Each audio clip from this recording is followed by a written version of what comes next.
अस्सलामुअलैकुम वरहमतुल्लाहि वबरकातुहू। रब्बि इश्रह ली सदरी व यस्सिर ली अमरी वाहलुल उक़दतम मिन लिसानी यफ़क़हू क़ौली।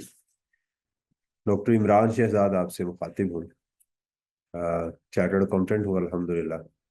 आपके प्रोफेशन से हूँ। आप भी होंगे इंशाल्लाह। आप मेहनत कर रहे हैं। ऐसी ही चीज़ों से हम भी गुजरे हुए हैं। और आज हम इंशाल्लाह लेटेस्ट जो हमारी कैफ की अटेम्प्ट है, ऑटम 2024, उसको हम डिस्कस करने जा रहे हैं। और अल्लाह ताला से दुआ करते हैं कि अल्लाह ताला बरकत दे, हमें समझने की हिम्मत अता करे।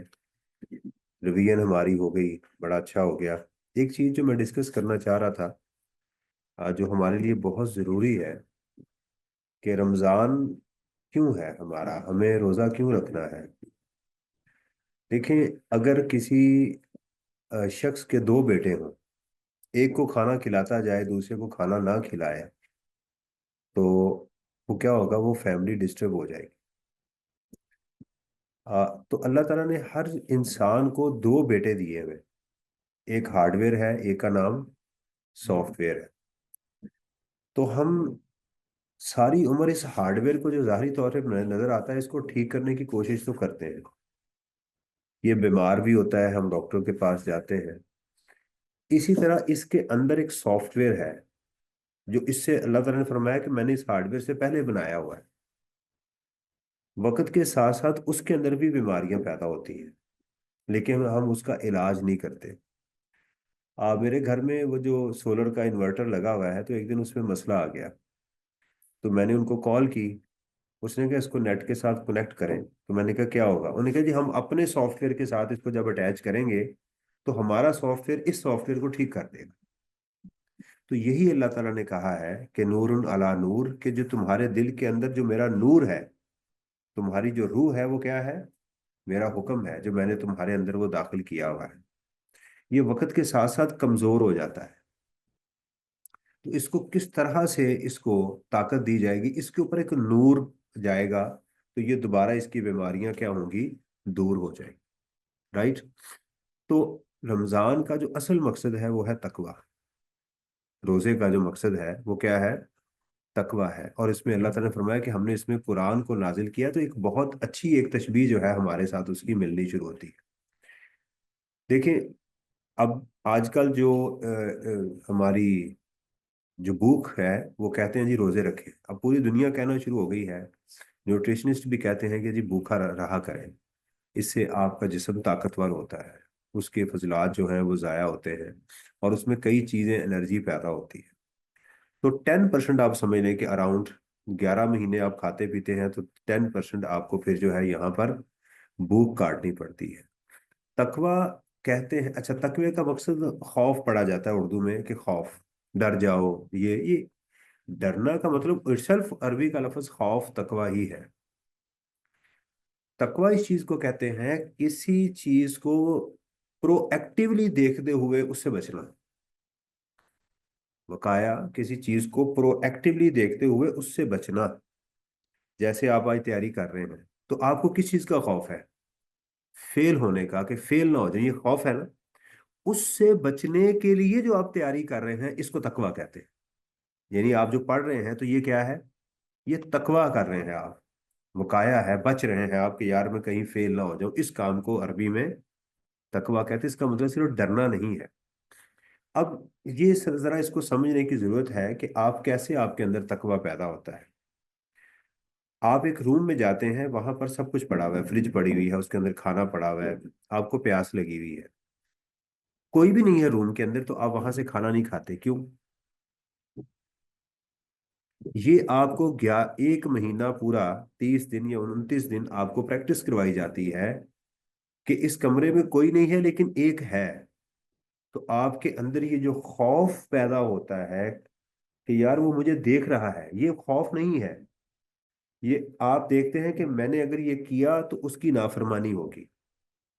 तो ये आपको कहा जाता है, अब 11 महीने भी जब कोई गलत काम करने लगोगे, तो इस बात को जहन में रखना, कि मैं तुम्हें देख रहा हूं। जैसे तुम रमजान में समझते थे ना।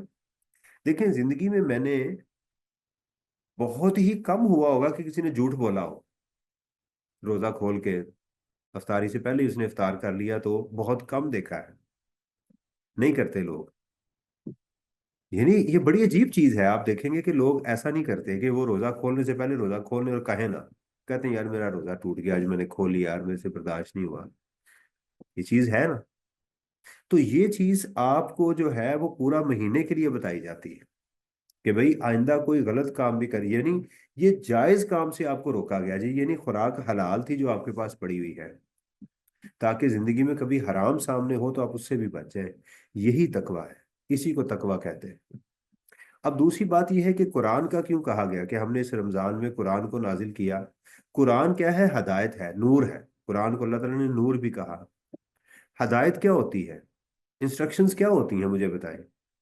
कोई भी जो काम करना है उसके लिए कोई इंस्ट्रक्शन पेश की जाती है कि इस काम को करते हुए ये, जैसे आज मैं आपको इंस्ट्रक्शन दूंगा कि बेटा पेपर में बैठना है तो कैसे बैठना है, इस 15 मिनट्स को कैसे गुजारना है आपने, सवाल को कैसे शुरू करना है, किस सवाल को करना चाहिए, पेपर की रीडिंग कैसे करनी है, ये इंस्ट्रक्शन है ना। अगर आपको इंस्ट्रक्शन नहीं मिलेंगी तो आप पेपर में मेस क्रिएट कर सकते हो। इसी तरह कुरान अल्लाह ताला ने जब में हमें भेजा इस दुनिया के अंदर तो ऐसे ही नहीं छोड़ दिया। ऐसे ही नहीं छोड़ दिया कि जाओ, इसके साथ सेट ऑफ इंस्ट्रक्शन भेजी जिसको नूर कहा जाता है। तो जाहिर बात है कि हमारा तो यही होता है रमजान के अंदर, जी आपने कितने कुरान पढ़े, जी मैंने 4 खत्म कर लिए, आपने कितने, 5 खत्म कर लिए। लेकिन ये नहीं हमें पता चला कि हमने हमसाए के साथ क्या सलूक करना है, अपनी बीवी के साथ क्या सलूक करना है, अपनी माँ के साथ क्या सलूक करना है। हमने वो वाइट वाली लाइट लगानी है नहीं लगानी, इशारा क्रॉस करना है नहीं करना, राइट, हमने चीखें मारनी है नहीं मारनी, किसी को महफिल में उसकी इंसल्ट करनी है नहीं करनी, पता ही नहीं है हमें। यानी 7 कुरान खत्म करने के बाद आप अपनी बहन का हिस्सा नहीं दे रहे, तो उस कुरान खत्म करने का आपको क्या फायदा हुआ? इंस्ट्रक्शन ही नहीं मिली ना आपको। आपने उसको नूर को अपने नूर के साथ इम्बेड ही नहीं किया। तो मकसद क्या है कि वो जो हमारे अंदर जो हमारी सोल है, हमारा जो नूर है, वो कमजोर पड़ जाता है, वो भी बीमार होता है, उसमें बीमारियां लगती हैं। कौन सी? गाली देने वाली बीमारी। जैसे मेरी आंख में दर्द हो गई, मेरे पेट में जलन पैदा हो गई, मेरी टांग में दर्द हो गई, मेरी कमर में दर्द शुरू हो गई, ऐसा होता है ना। इसी तरह हमारी रूह को भी बीमारियां लगती हैं। उन बीमारियों का क्या नाम है? गीबत, चोरी, चुगली, राइट, गाली देना, किसी को महफिल में जलील करना, किसी का हक मारना। ये ये हार्डवेयर की बीमारियां नहीं है, ये वो जो सॉफ्टवेयर है ये उसकी बीमारियां है। तो ये कैसे सीखता है? वक्त के साथ साथ आपको जब ताकत मिलती है तो आपको ये बीमारियां भी मिलनी शुरू हो जाती हैं। जो जो आपको ताकत मिलती है आपको बीमारी मिलती है। इन बीमारियों का जो इलाज है वो इस किताब के अंदर मौजूद है। ये समझिए एक मेडिकल की किताब है जो आपकी इस सॉफ्टवेयर को क्या करती है, इन बीमारियों का इलाज बताती है। और वो 100% है। देखिए मेडिकल में तो रिसर्च हो रही है, इस किताब में रिसर्च नहीं हो रही। इसमें बात लिख दी गई, या अय्युहल्लज़ीन आमनुत्तकुल्लाह वक़ूलू कौलन सदीदन युस्लिह लकुम अमालकुम व यगफिर लकुम ज़ुनूबकुम व मन युतिइल्लाह व रसूलहू फ़क़द फ़ाज़ फ़ौज़न अज़ीमा। ऐ लोगों, जब जो बंदा भी मेरे से डरता है, ये यहाँ भी तकवा है, तो क्या करना है तुमने? सच बोलो, मैं तुम्हारे काम सीधे कर दूंगा। अब ये जो बीमारी है झूठ की, इसका इलाज क्या है? सच बोलो। तो इसके बाद काम ठीक होना ही होना है। इसके बाद काम ठीक होना ही होना है, उसके अलावा कोई और ऑप्शन है ही नहीं, इसमें रिसर्च की कोई जरूरत। वयगफिर लकुम जुनूबकुम, और अगर तुम सच बोलोगे तो पिछले गुनाह भी माफ होने ही होने हैं। अल्लाह ताला ने कह दिया, मोहर लगा दी इसके ऊपर। वमन युतिल्लाह व रसूलहू, जो मेरी और मेरे रसूल की इताअत करेगा, फकद फाज़ फौजन अजीमा, उसको बुलंद मुकाम मिलना ही मिलना है। आप कहेंगे सर हम तो मुसलमान हैं, हमें तो बुलंद मुकाम नहीं मिला होगा। क्यों नहीं मिला होगा? झूठ बोलते हैं, झूठ बोलते हैं। मैंने यहाँ पर जो जूस पिया है उस पे लिखा होता है बाहर जूस, अंदर से वो सेंट होता है उसके अंदर। बाहर के मुल्क में मैंने जाके देखा है, मैंने कहा यार ये सेम, दोनों एक ही ब्रांड है, सेम चीज है, एक इतने डॉलर की है, कितने डॉलर की है, इसमें फर्क क्या है? टेस्ट, बल्कि जो सस्ता उसका अच्छा था। उसने कहा जी एक में पल्प है और एक में सेंट है, दोनों सेम शक्ल की है, उस पर जूस नहीं लिखा हुआ। उन्होंने कहा ये सस्ते वाला जूस नहीं है, आधी कीमत पे है, ये सिर्फ सेंट है, ये टेस्ट देगा आपको बड़ा अच्छा। पल्प लेनी है तो ये जूस है, ये वाला ये है वो कौमें जिन्होंने इस बात को जहन में रखा हुआ है। तो ये पूरा कुरान क्या है, सेट ऑफ इंस्ट्रक्शन है। तो मेरी आपसे दरख्वास्त है कि इसको समझें, इसको पढ़ें। बहुत सारे सॉफ्टवेयर अवेलेबल हैं, इस्लाम 360 एक्सीलेंट सॉफ्टवेयर है। हर आलिम की तफसीर उसमें मौजूद है। हर लफ्ज का रूट वर्ड आपको मिल जाएगा, उसकी कितनी फॉर्म्स हैं वो आपको मिल जाएंगी। नबी अकरम सल्लल्लाहु अलैहि वसल्लम ने फरमाया कि कुरान की एक आयत का सीखना 100 नवाफिल से बेहतर है। आप देखें, आप 100 तरावियां कितने दिनों में पढ़ेंगे? 8 वाले जो हैं उनके तो ज्यादा दिन बन जाएंगे, 20 वालों के 5 दिन बन जाएंगे, 5 घंटे लगेंगे। और अगर आप किसी दिन एक दिन बैठ के एक आयत को रमजान के अंदर सीख लें, बस इसी बात को सीख लें कि जनाब जालिकल किताबु ला रैब फीही हुदल लिल मुत्तकीन, इसको एक दिन बैठ के सीख लें तो कितना सवाब होगा आपको? 100 नवाफिल। और रमजान में कितना होता है? आप उसको मल्टीप्लाई कर दें। समझ आ रही है कितना ज्यादा आपको सवाब होगा? तो वो आप तो जो टकरे मार रहे हैं, टकरे ही फिर कहेंगे, और क्या कहेंगे? कि अगर आपको कुछ समझ ही नहीं आ रही कि मैं किसके आगे झुक रहा हूं। सजदा क्या है? बंदगी है। इबादत, इबादत क्या होती है? आब्द किसको कहते हैं? गुलाम को कहते हैं। हम इबादत किसे कहते हैं? एक एक्सरसाइज को, राइट। और कई जगह पर तो एक्सरसाइज बड़ी तेज करवाई जाती है। बड़े एक्सपर्ट पहलवान मस्जिदों में आए हुए होते हैं, अल्लाह अकबर अल्लाह अकबर अल्लाह अकबर अल्लाह अकबर। और वो कहते हैं जनाब इस मस्जिद में तो 40 मिनट में 20 तरावियां करवा मारते हैं। इतनी तेज एक्सरसाइज बंदा करवाता है। उस एक्सरसाइज से आपको क्या मिला? एक ज़हनी सुकून बस, कि जनाब में तरावियां पढ़े हम। सीखा क्या आपने? इबादत कहते हैं कि गुलामी को, अब्द गुलाम को कहते हैं। तो जब आपने अपनी जिंदगी के हर काम के अंदर कहा कि यार अब मैं तेरा गुलाम हूं, यानी ना मेरी जिस्म मेरा, ना मेरी रूह मेरी, ये वैसे ही काम करेगी जैसे आप करें, ये है इबादत। जब ये आप इबादत करेंगे, दुनिया की कोई ताकत आपको तरक्की से रोक ही नहीं सकती, हो ही नहीं सकता। ये है चीज। समझ आ रही है ना? तो हमें उसके लिए, अब उसके लिए क्या है, क्या रमजान में जाके तैयारी करें? नहीं, वो तो अब 4-5 दिन में थक के उसके बाद फिर वही काम होगा। उसकी तैयारी पहले करनी। एग्जाम की तैयारी एग्जाम से पहले होगी ना, एग्जाम में जाके तो नहीं होगी। तो हमारे पास अभी 2 हफ्ते हैं गालबन, कि हफ्ता रह गया? हफ्ता रह गया, एक हफ्ता हमारे पास है। उसके लिए हम आज से ही अपने ऊपर वो कैफियत लेके आए और अल्लाह से दुआ करें। साहबा करम तो 6 महीने पहले दुआ करना शुरू कर देते थे कि यार अब हमें रमजान की सादत नसीब फरमा। तो अब हमें क्या करना है, उसकी पहले तैयारी करनी है। एग्जाम भी होंगे हमारे, मैंने भी सीए फाइनल के एग्जाम दिए मैं रमजान के अंदर। छुट्टी भी कोई नहीं थी। कभी स्टोरी सुनाऊंगा, आज बताऊंगा मैं आपको मेरे साथ क्या हुआ उस रमजान में। मुझे एंड पे बताइएगा, मैं आपको स्टोरी सुनाऊंगा अपने रिजल्ट की भी और अपने उस एग्जाम की भी, कि मेरे साथ हुआ क्या और मुझे घर वालों से डांट कैसे पड़ी और वो क्या सिचुएशन थी मेरी, कि 4 पेपर हैं और रोज़ा भी मैंने रखा हुआ था। और वो उस सिचुएशन के अंदर मैंने कैसे तैयारी की, वो एक बड़ा मेरी जिंदगी का दिलचस्प वाकया है। शुरू करें जी? आपका बहुत शुक्रिया सुनने का। बाकी जो ऑनलाइन देख रहे होते हैं वो तो कहते हैं चल भी उस्ताद को 2x पे लगाओ, वो कर देते हैं।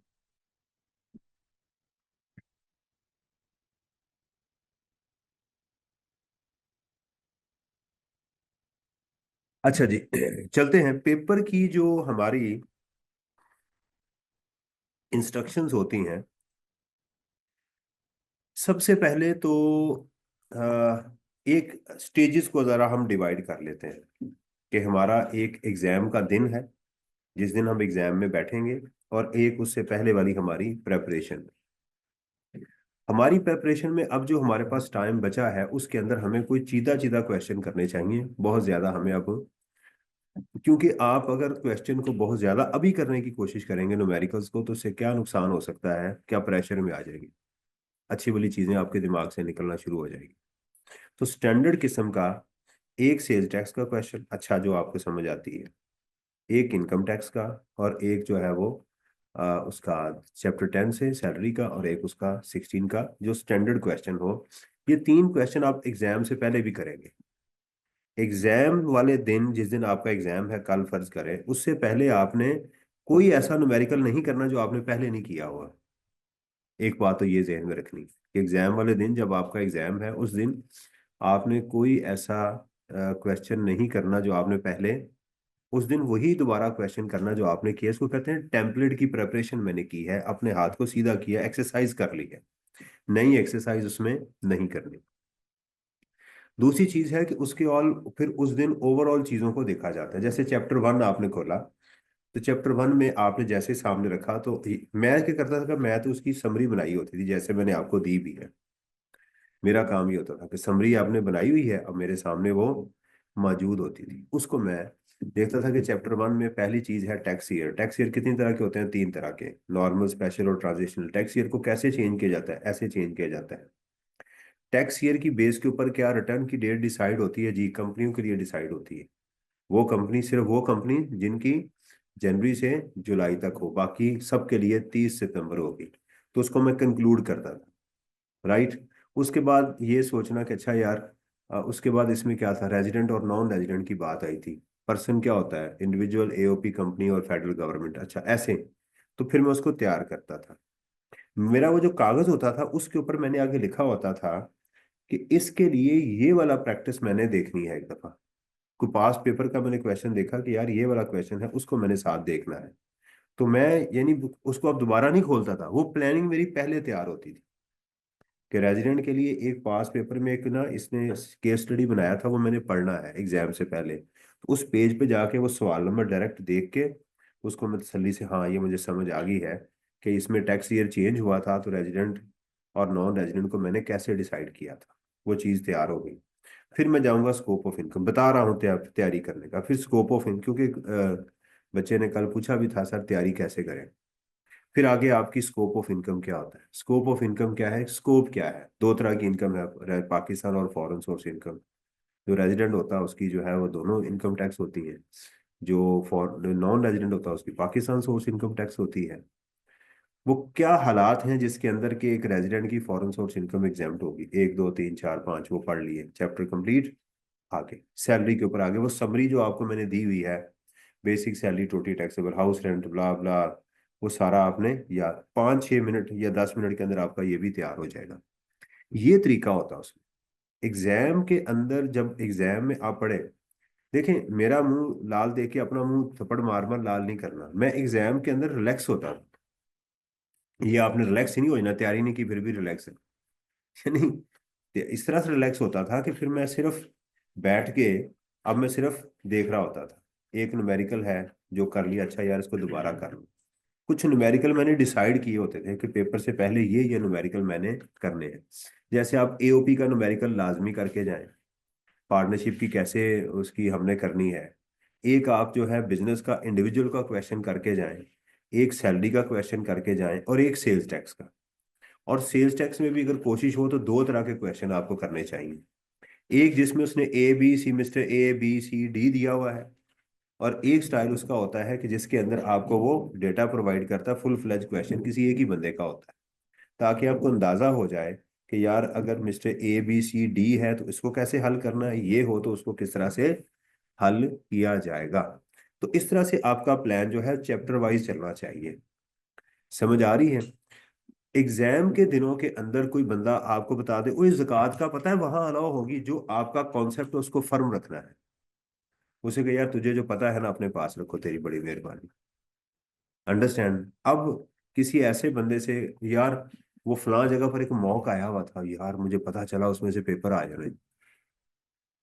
भाई इस बात को बिल्कुल, ये बिल्कुल बुलशिट है, ये बकवास है सब कुछ। इस तरह इस आपने ऑप्शन पे नहीं जाना। समझ आ रही है? मॉक का मकसद सिर्फ ये होता है कि ताकि आप एक मॉक एग्जाम से गुजर जाए। जो गलतियां आपने की हैं दोबारा एग्जाम में गलतियां ना हो, वो पूरा साल आप सेमेस्टर में गुजर रहे होते हैं अगर आपने टेस्ट सेशन दिया हुआ है तो।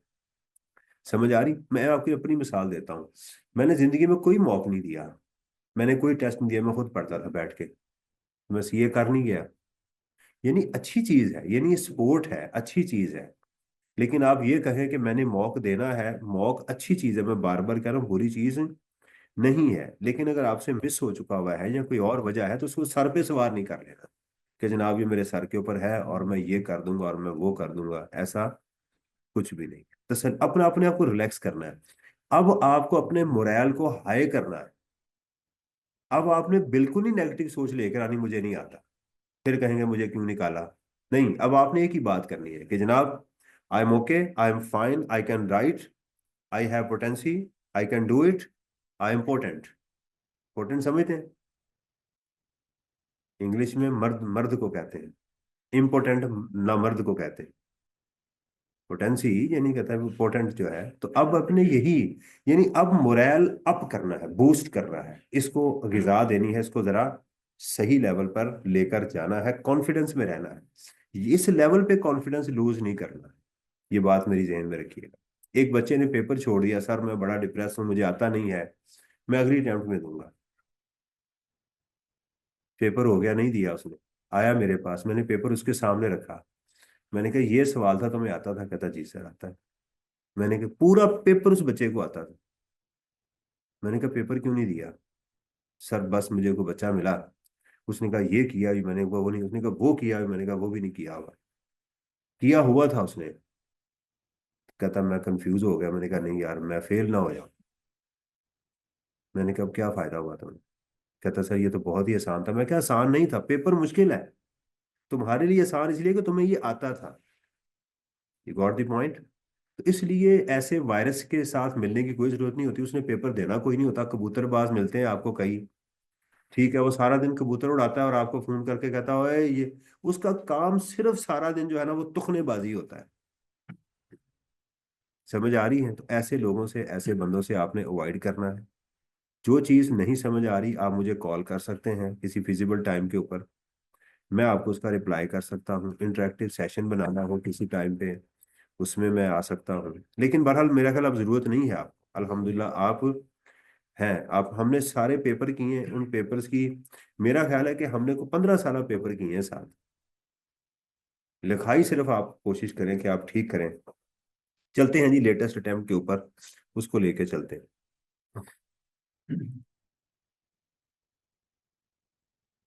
अब आपने फील करना है कि आप इसके अंदर मौजूद हैं। ठीक है जी। अच्छा जी, सबसे पहले तो देखिएगा, इसकी इंस्ट्रक्शन को आपने फॉलो करना है कि इसने जो आपको इंस्ट्रक्शन दी हैं, उसने कहा जी आंसर ऑल 8 क्वेश्चंस। उसने कहा जी 8 क्वेश्चन जो हैं वो आपने करने हैं। इसका मैंने आपको स्टाइल बता दिया हुआ है कि 8वां क्वेश्चन आपका एथिक्स, कॉन्स्टिट्यूशन और कोड ऑफ एथिक्स के ऊपर होगा। और खासकर मैं बार बार कह रहा हूँ कि आई कैप के जो कोड ऑफ एथिक्स हैं वो तसल्ली से पढ़ के आपने वो जाने। ठीक है? और चैप्टर 1 3 जो है उसमें ज़्यादा इंटेंसिटी है, कॉन्स्टिट्यूशन को लाजमी आपने देखना है, और उसको उसकी जो समरी है वो देख लें। Answer in black pen only, ये बात आपने तवज्जो से रखनी है, इसमें पंगा नहीं लेना। Tax rates are given on the last page but doesn't mean only tax rates are given. इसमें और भी सवाल मौजूद हो सकता है। सर कोई मार्कर वगैरह लेके जा सकते हैं? मुझे नहीं पता, हमारे दौर में तो ऐसी इंस्ट्रक्शन नहीं होती थी कि एक ही पेन इस्तेमाल करें, मैं तो मार्कर यूज करता था। अब आप बाकियों से पूछ लें, बच्चों से। अगर आपने हेडिंग देनी है उसका तरीकेकार है। हेडिंग या तो जैसे ये टैक्स प्रैक्टिस लिखा है, आपने हेडिंग देनी है तो ऐसे दे लें। ठीक है? तो हेडिंग में ये होता है, जो पहला लेटर होता है ये कैपिटल होता है, होते सारे कैपिटल हैं, लेकिन पहले का फॉन्ट साइज बड़ा होता है, जैसे पी है और टी है। ठीक है? एक एक ये स्टाइल है कि हर लेटर का पहला टी और पी बड़ा लिखें, लेकिन इसके अंदर जो आर्टिकल्स और जीरंड और कंजंक्शंस होते हैं उनको स्मॉल लिखा जाता है। ठीक है ना?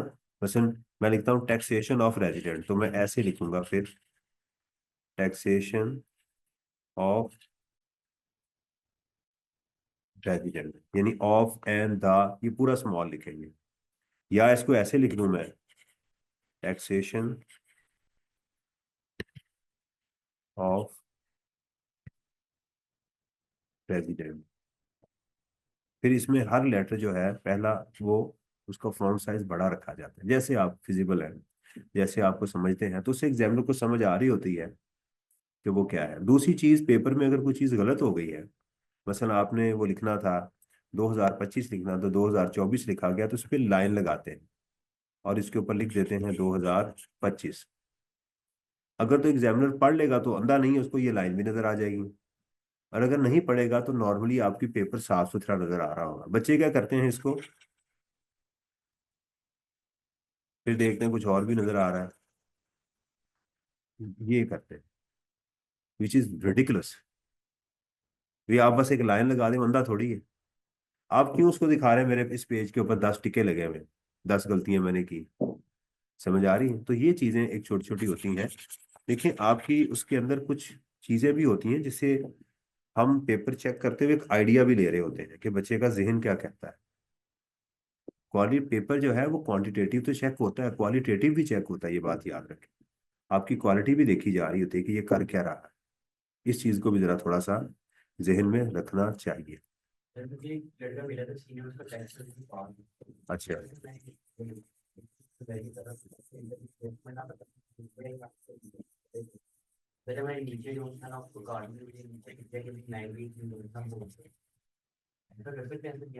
नहीं वो इनका सवाल ये है कि इनके किसी दोस्त ने कहा कि कोई एडजस्टमेंट में भूल गया था तो मैं नीचे लिख दिया। इसको हम गलत, कोई ट्रीटमेंट गलत कर दिया ना, ऊपर उसने कोई ट्रीटमेंट गलत कर दिया, उसने कहा मैंने नीचे इसको लिख दिया कि असल ये था, मैं गलत कर गया।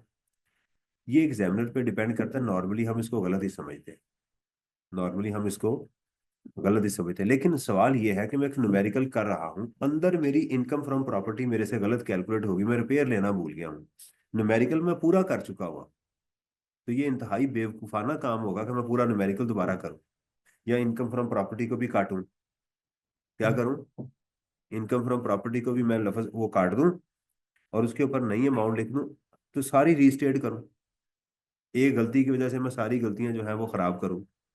मैं क्या करता था, हुआ तो वैसे बहुत कम है मेरे से, लेकिन मैं करता क्या था, मैं गलती समझ आ गई है ना, मैं उस सवाल को क्या करता था, छोड़ देता था उसको, मैं काटता नहीं था, ना मैं कोई कमेंट करता था। मैं जब नॉर्मली मेरा पेपर अल्हम्दुलिल्लाह 15-20 मिनट पहले कंप्लीट हो जाता था, उसकी 2 बजे होती थी, या तो मैं पेपर कर चुका होता था या बाकी आता नहीं होता।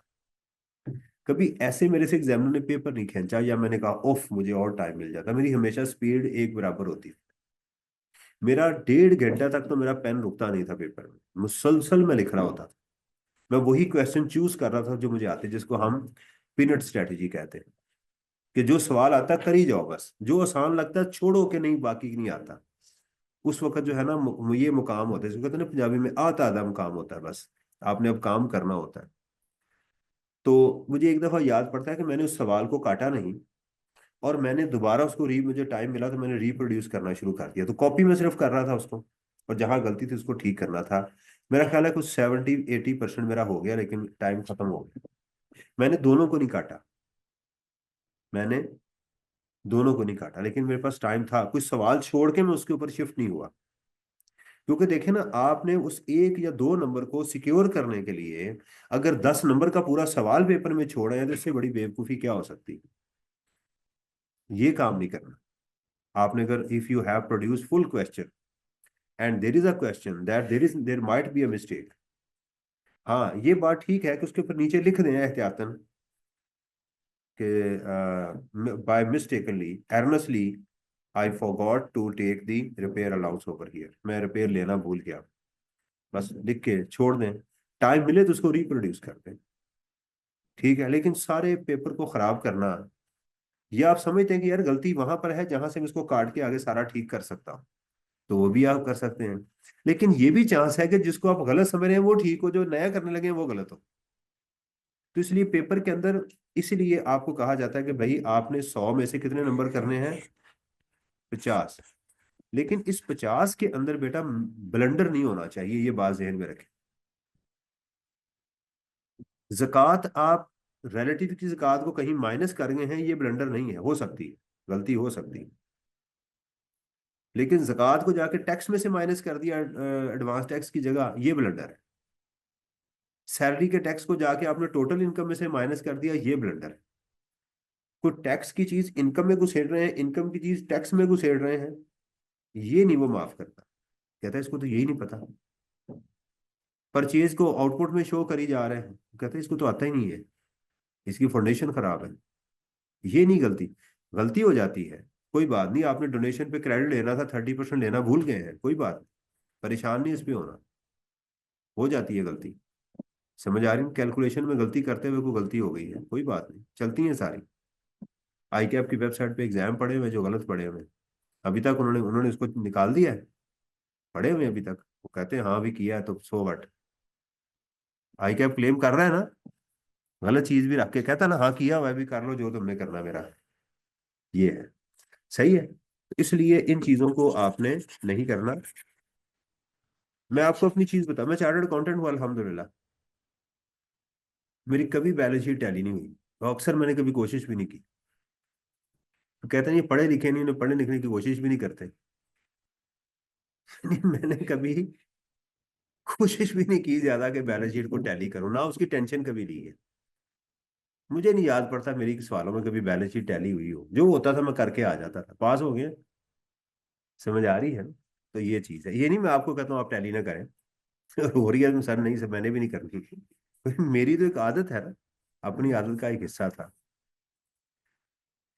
जी, लें जी, सबसे पहले तो आप जरा रेट्स देखिएगा, एक नजर बस। हमने पहले, अब समझे, मैं 15 मिनट को, पहले 15 मिनट को मैंने लगाना, पहले जो 15 मिनट्स हैं उसको किसी एक जगह लगाएंगे, उसको पूरा पेपर पढ़ने में नहीं लगाएंगे वरना कंफ्यूज हो जाएंगे। क्योंकि 8 हो गएंगे, 8 पेजेस में तो पढ़ने में टाइम लग जाएगा यार, 3 घंटे में होंगे कैसे, तो आपको कंफ्यूज करें। तो सबसे पहले तो ये द एंड जो है, ये देखें, उसने अच्छी बात है यहाँ द एंड लिख दिया है। ये टैक्स रेट्स हैं, नॉन सैलरी के रेट्स हैं, कैपिटल गेन्स के रेट्स हैं।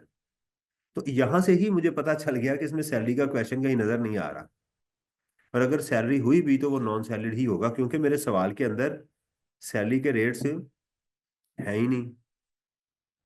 सही है ना? एक तो इसी से मुझे एक अंदाजा हो गया। कैपिटल गेन्स के उसने रेट दे दिए, मैंने कहा था आप याद कर लें, और इमूवेबल प्रॉपर्टी के रेट्स दे दिए।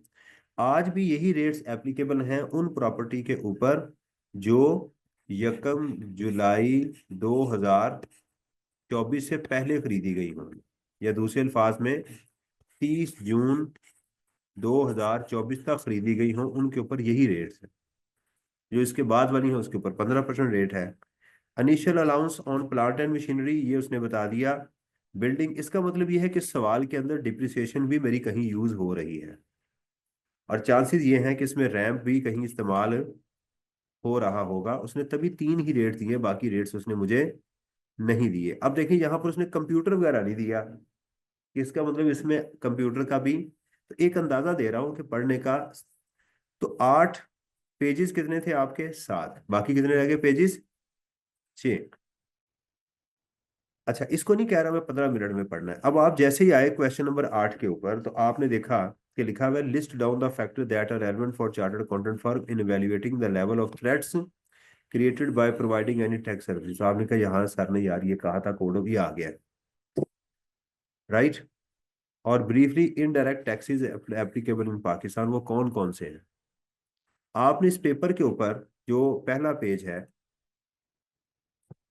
वो आपको कहते हैं जी इस पे लिखना कुछ नहीं है इंस्ट्रक्शन में, लेकिन आप इसके ऊपर सबसे पहले रोल नंबर लिख लें। लेट्स सपोज R5648, आपने ये लिख लिया, ये मेरा सीए का है, ये आपने लिख लिया। उसके बाद आप यहाँ पर आ गए, और आपने एक लेड पेंसिल आपके पास होनी चाहिए। लेड पेंसिल में आपने यहाँ पर लिख लिया कि यार ये थ्रेड्स कौन कौन सी थी, आपने यहाँ पर छोटी छोटी हेडिंग लिख ली। वो कहेगा क्या कर रहे हो सकता है तो उसे अंग्रेजी में कहे I am doing it bona fide place sir, this is my style. थोड़ी सी अंग्रेजी याद कर लेना, थोड़ा सा इंप्रेस हो जाता है कि पढ़ा लिखा बच्चा है। ठीक है, मैंने कहा सर मैं ये बदनीति से नहीं कर रहा, मैं नीयत के साथ कर रहा। अब देखें, अब तो हमने टेक्निक सीखनी है ना पेपर को लेकर कैसे चलना है। आपने इनडायरेक्ट टैक्सेस भी लिख लिए कि जनाब वो सेल टैक्स है, ठीक है, और उसके बाद कस्टम ड्यूटी है, और कौन सा सीवीटी है, आपने लिख लिया कि ये टैक्सेस हैं। ये आपने काम यहाँ पर कर लिया। तो 15 में से हो सकता है आपको इसको लिखते हुए, रिमाइंड करते हुए तसल्ली के साथ 4 5 मिनट 6 मिनट लग जाए। फिर आप इसको देखें कि यार और क्या चीज़ मेरे मुझे जो है इसमें इसने दी हुई है। Documents to be issued, impact on sales tax liability. मिसाल में कहता हूँ यार अच्छा ये कोई टेबल है, नया चीज़ है, इसको बाद में देखते हैं। ठीक है, आप कहते हैं कोई और सवाल देखते हैं इनकम का। मिसाल है पहला न्यूमेरिकल, आपको ऑब्वियसली न्यूमेरिकल है, मैं होता तो मैं तो नहीं इसको छेड़ूंगा। फिर उसने यहाँ पर दिया है एडिशनल इंफॉर्मेशन और कह रहा है जी रूल्स वेल्थ स्टेटमेंट बनाए। अगर आपको पता है कि यार मैं वेल्थ स्टेटमेंट बना सकता हूँ तो इसको देखना शुरू कर दें, ठीक है। या मेरा वैसे मशवरा ये है कि पहले आप ये 15 मिनट कहीं थ्योरी पे लगा दें, किसी थ्योरी के न्यूमेरिकल के ऊपर आप ये काम लगा सकते हैं। देखिए इसमें डिस्पोजल का अक्सर क्वेश्चन देता है वो, डिस्पोजल का अक्सर क्वेश्चन वो ये देखें, discuss the reason for your treatment of disposal. आप कहते हैं हाँ यार इसको, तो हम इसके ऊपर वो 15 मिनट पूरे लगा सकते हैं। देखें अब इसको तसल्ली से पढ़े, पैनिक नहीं होना पेपर में, पैनिक नहीं होना। पहला पढ़ लिया, 5-6 मिनट आपके गुजर गए, 5-6 मिनट और रह गए। अब इसको तसल्ली से पढ़े। Under the provisions of income tax ordinance and rules made there under compute the amount chargeable to tax for tax year, obviously अब हमारा 25 होगा।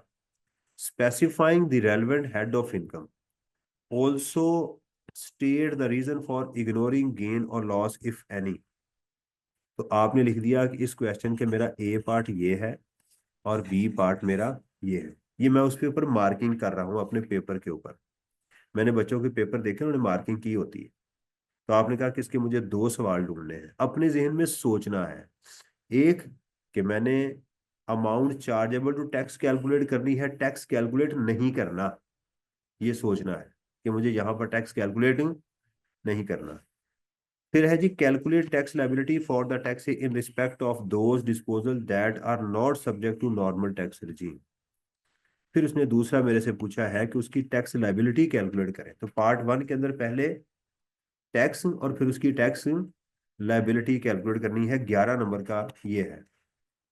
Discuss the reason for your treatment of disposal of packaging machine made in the reason for your treatment of disposal of the packaging machine made in A above, ठीक है यही लिखा हुआ है।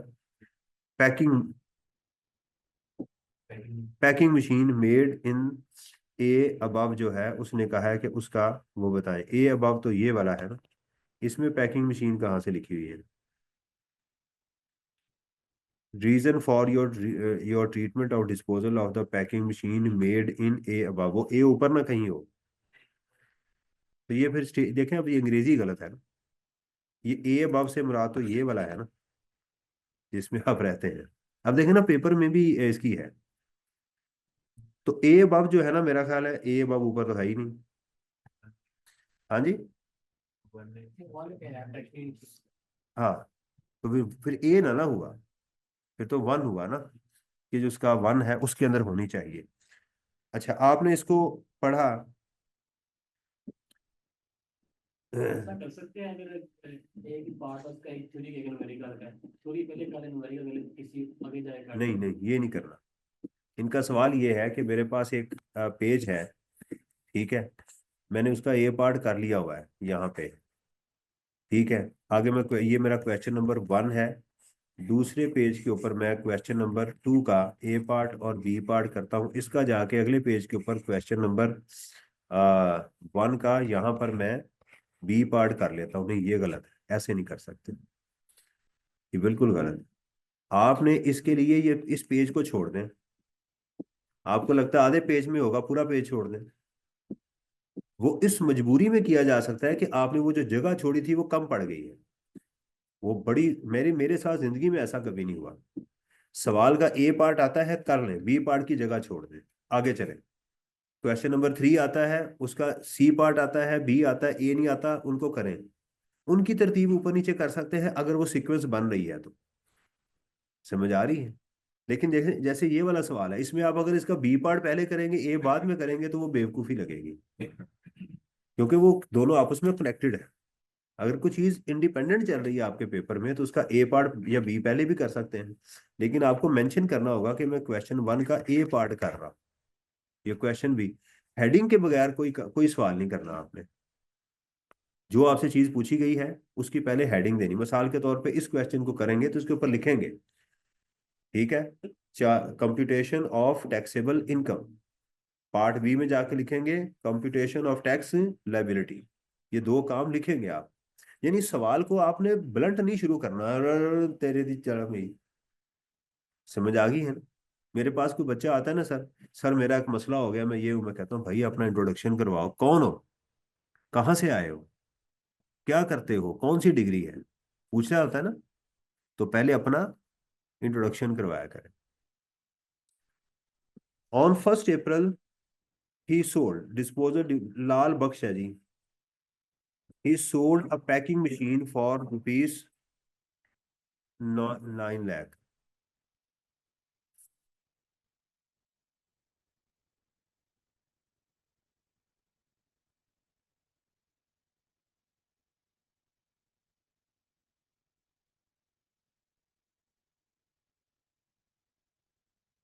बंद हो गए नहीं।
फोन तो किया।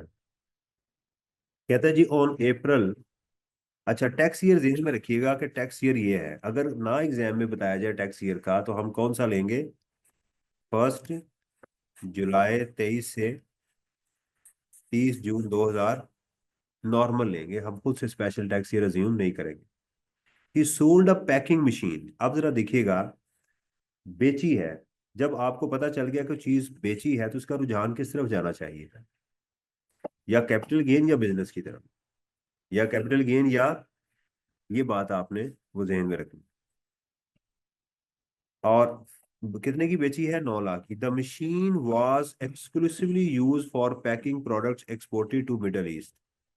मिडल ईस्ट में हम एक्सपोर्ट करते हैं, उसके लिए मशीन क्या है, खासकर इस्तेमाल हुई है। The machine was purchase on 1 January 2023, tax year 2023 में खरीदी गई थी, at a special discount price of 792। ठीक है, ये डिस्काउंट है या प्राइस है इसकी, ये प्राइस है। हाँ, the book value of the machine at the time of sale was this, इसकी बुक वैल्यू यानी अकाउंटिंग में ये वैल्यू थी। इससे क्या मुराद है, एक साहब, ये साथ क्लास हो रही है, उन्हें जरा क्लास बंद कर देना। हाँ, Lal Bakhsh declare all export proceed under the final tax regime, उसने कहा कि ये मेरी फाइनल टैक्स रिजीम है, ये उसमें खासकर इस्तेमाल हुई अपनी एक्सपोर्ट, उसने कहा कि ये एफटीआर में है। अब जरा देखिएगा, उसने कहा जी इसकी डिस्पोजल का क्या ट्रीटमेंट होगा, इसकी डिस्पोजल का क्या ट्रीटमेंट होगा। देखिए, और तेज, इसकी पहली चीज तो ये है कि उसके ऊपर जो डिप्रिसिएशन है वो हमें एक्सपोर्ट से रिलेटेड कोई भी एसेट हो, कोई भी एक्सपेंस हो, वो अलाउ फाइनल टैक्स में एफटीआर के अंदर अलाउ नहीं होती। ये बात हम पढ़ चुके हैं, बारहा पेपर में सवाल आ चुका हुआ है कि एफटीआर के फीचर्स लिखें। क्या फीचर्स है एफटीआर के, एक्सपेंस अलाउ नहीं होता, किसी इसका हेड ऑफ इनकम कोई नहीं होता, इसमें लॉस नहीं होता, और ना ही कोई लॉस इसमें एडजस्ट होता है, इसके सेपरेट रेट्स होते हैं। ये 4-5 चीजें आपने पेपर में लिखनी है, पहले यहाँ नहीं पूछा जा रहा उसने उसका। अब हमें लॉ ने कहीं ये बात कही है कि अगर कोई एसेट एफटीआर में इस्तेमाल हो रहा है तो उसका गेन नहीं होगा, उस पर डिप्रिसिएशन नहीं चार्ज होगी। एक बात यह है कि उसके ऊपर डिप्रिसिएशन चार्ज नहीं होगी, लेकिन उसका गेन का लॉ ने कहीं मना नहीं किया हुआ। ये उसने कंफ्यूज कर दिया कि क्या इसका गेन या लॉस भी एफटीआर में जाएगा या नहीं जाएगा। पहली बात यह है कि ये कैपिटल एसेट नहीं है, ये क्या है, डिप्रिसिएबल एसेट है। समझ आ रही है? ये जो उसने क्या किया होगा, उसने इस 9 लाख में से ये माइनस करके अकाउंटिंग गेन उसने कैलकुलेट किया होगा। वो क्या है, अकाउंटिंग गेन उसने कैलकुलेट किया, जो कि गलत है। हमें क्या चाहिए थी इसकी, टैक्स रिटर्न ऑन वैल्यू। हमें क्या चाहिए थी, और वो कैसे आनी थी कि आपने 792 जो है, आपने पिछले साल क्या करना था इसका, इस पे 2023 में इसके ऊपर इनिशियल अलाउंस जी, थैंक यू वेरी मच जी, ठीक है, थैंक यू, बहुत शुक्रिया। तो इनिशियल अलाउंस आप पिछले साल चार्ज करेंगे, फिर जो उसमें डिप्रिसिएशन चार्ज करेंगे वो आपकी रिटर्न ऑन वैल्यू आएगी। वो आप, यानी हमारा गेन का फार्मूला ये है कि gain is equal to sale price minus, क्योंकि ये मशीन है, उसने नहीं बताया कि ये मशीन जो है सेकंड हैंड है, तो लिहाजा इसके ऊपर हमें क्या करना है, सेल प्राइस तो एग्जामिनर ने दे दी, टैक्स रिटर्न डाउन वैल्यू नहीं दी, बल्कि उसकी उसने क्या दे दी मुझे, कॉस्ट दे दी। तो इस कॉस्ट से हम किस तक पहुंच जाएंगे, समझ आ रही है? तो हमारा गेन या लॉस जो भी होगा वो आ जाएगा। इसी के रिगार्डिंग उसने नीचे पूछा, उससे ट्रीटमेंट क्या किया आपने, इसका ट्रीटमेंट आपने क्या, उसने पूछा हुआ है इसका,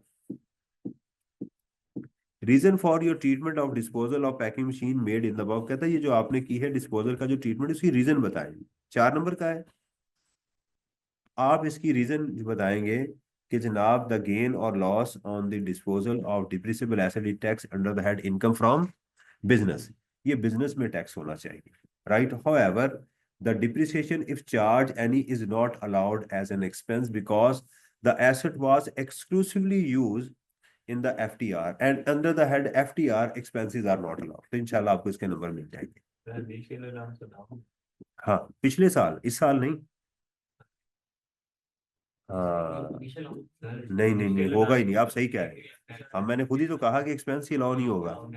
बिल्कुल, इसकी टैक्स रिटर्न ऑन वैल्यू क्या होगी, वो भी नहीं है, वो सिर्फ कॉस्ट ही आएगी, क्योंकि इसमें एक्सपेंस अलाउ ही नहीं था। देखें, अगर आप इतनी काम किया तो मुझे एग्जामिनर ने शीट दे दी, देखते हैं एग्जामिनर क्या कह रहा है, इसको सोल्यूशन भी देख लेंगे। इतनी देर में एग्जामिनर ने मुझे क्या दे दी, शीट दे दी। शीट मिल गई। अब आपने दोबारा वो शीट अपनी ली और उसके ऊपर आपने वही जो 2 सवाल आपने पहले किए थे वो करने। अब देखें, इस 15 मिनट के अंदर जो आपने सोचा है, आपका 2 नंबर का ये और एक पार्ट वो वाला, वो आपने कवर कर लिया, और प्लस वो 8 नंबर वो, सही है। अगर हम इसको टोटल 10 नंबर ले लें और हमारा एलोकेटेड टाइम है 1.8, तो 18 मिनट बनते थे। हम अगर सिर्फ इसको इतना 18 मिनट बनते थे ना, वो जो आपने 15 मिनट लगाए हैं ना, वो इसको इन दोनों हिस्सों को करने में मेरा ख्याल है कि 10 मिनट के अंदर अंदर ये आपको पूरे दोनों सॉल्व हो जाएंगे। तो आपने क्या किया, यहां से 8 मिनट बाय कर लिए। कुछ सवाल आपको क्या देंगे, टाइम देंगे, कुछ सवाल आपसे टाइम मजीद लेंगे जो डेजिग्नेटेड टाइम है, ये बात याद रखें। तो इस 15 मिनट को आपने क्या करना है कि सवालों में से लेना है, आपने उठाना है कि जी ये मुझे सवाल यहां से मिल गया। तो ये 15 मिनट का ये यूज है कि मैं आपको ये एडवाइस करूंगा कि इन 15 मिनट्स को आपने इस तरह से इस्तेमाल करना है। जी, अच्छा अच्छा, चलें, कोई नहीं, थैंक यू। समझ आ गई? जो स्टूडेंट ये समझते हैं ना ये पिछले पेपर में आ गया आइंदा नहीं आना, तो वो बेवकूफ है। वो, क्योंकि एग्जामिनर जिसके ऊपर नेगेटिव कमेंट्स देता है वो अगले एग्जामिनर को बता रहा होता है कि इसको टेस्ट करो। सही है, तो आपने क्वेश्चन नंबर 1 भी कर लिया। अब दोबारा, अब हम नॉर्मल रूटीन में आगे, पेपर मेरे पास आ गया, मैंने इसको सॉल्व करना शुरू करना है। तो पहली चीज तो ये है कि हमारे पास ये वाला जो आइटम थी पहली। अब देखिए, मैंने क्वेश्चन कौन सा उठाया हुआ है, थर्ड, मैंने तरतीब को नहीं देखा। मुझे ये समझ आ रही है कि यार डिस्पोजल पे मेरी ग्रिप है, मैं इसको कर लूंगा। ओके। अच्छा, ये वाला पार्ट मैंने कर लिया, मैंने इसको टिक कर दी। ठीक है, इसके अंदर रहते हुए ट्रीटमेंट की डिस्कशन नहीं करनी। इसके अंदर सिर्फ आपने ट्रीटमेंट लिखना है, सेल प्राइस माइनस कॉस्ट। और नीचे आप लिख दें कि initial loss depreciation is not allowed because this asset is being used in the for the production of the items which are exported out of the Pakistan and fallen under FTR, and under FTR there is no expenses allowed, and tax return on value of the asset is equal to cost। वही मैं उसको ले रहा हूं, तो वो आपका gain आ जाएगा। सोल्यूशन अभी देखते हैं, हम हो सकता है हमारा सोल्यूशन उसमें कोई डिफरेंट हो। Part two. अब इसी तरह आपने एग्जाम के अंदर भी 1 और 2 लिखना है कि मैं 1 का कर रहा हूँ या 2 का कर रहा हूँ। लिखते नहीं जाना। देखिए, प्रॉपर कम्युनिकेशन चैनल आपका होना चाहिए। वाना गोना और ये नहीं लिखने पेपर में। गोइंग टू को गोना, वांट टू को वाना, ऐसे नहीं लिखना, उससे वो चिढ़ता है। एवी एक्रोनिम्स और बना बना के जो है ना वो यूज नहीं करना। हाँ, डिप्रिसिएशन लिखनी है, अगर ऐसे है तो कहीं तो इसके साथ डॉट लिखेंगे साथ, क्योंकि एब्रीवेशंस के साथ डॉट लगाया जाता है, हर चीज का एब्रीवेशन ही बनाना। जैसे एओपी है, ये एक्रोनिम यूज कर सकते हैं आप। अंग्रेजी लिख रहे हैं तो उसमें कंपनी ऐसे नहीं लिखना, पूरा कंपनी लिखेंगे अंग्रेजी में। ठीक है, ये वाला वर्ड। ऑन 14 फरवरी 2024, देखें आपके साल में है ना, 30 जून को क्लोज हो रहा है ना। He exported a cutting machine to a UAE against proceeds of 350। This machine was used in manufacturing goods sold domestically in Pakistan। The cost and tax return on value of the machine was this and this। क्या बताया, अगर आपको asset Pakistan से export कर दिया जाए तो क्या ट्रीटमेंट होता है?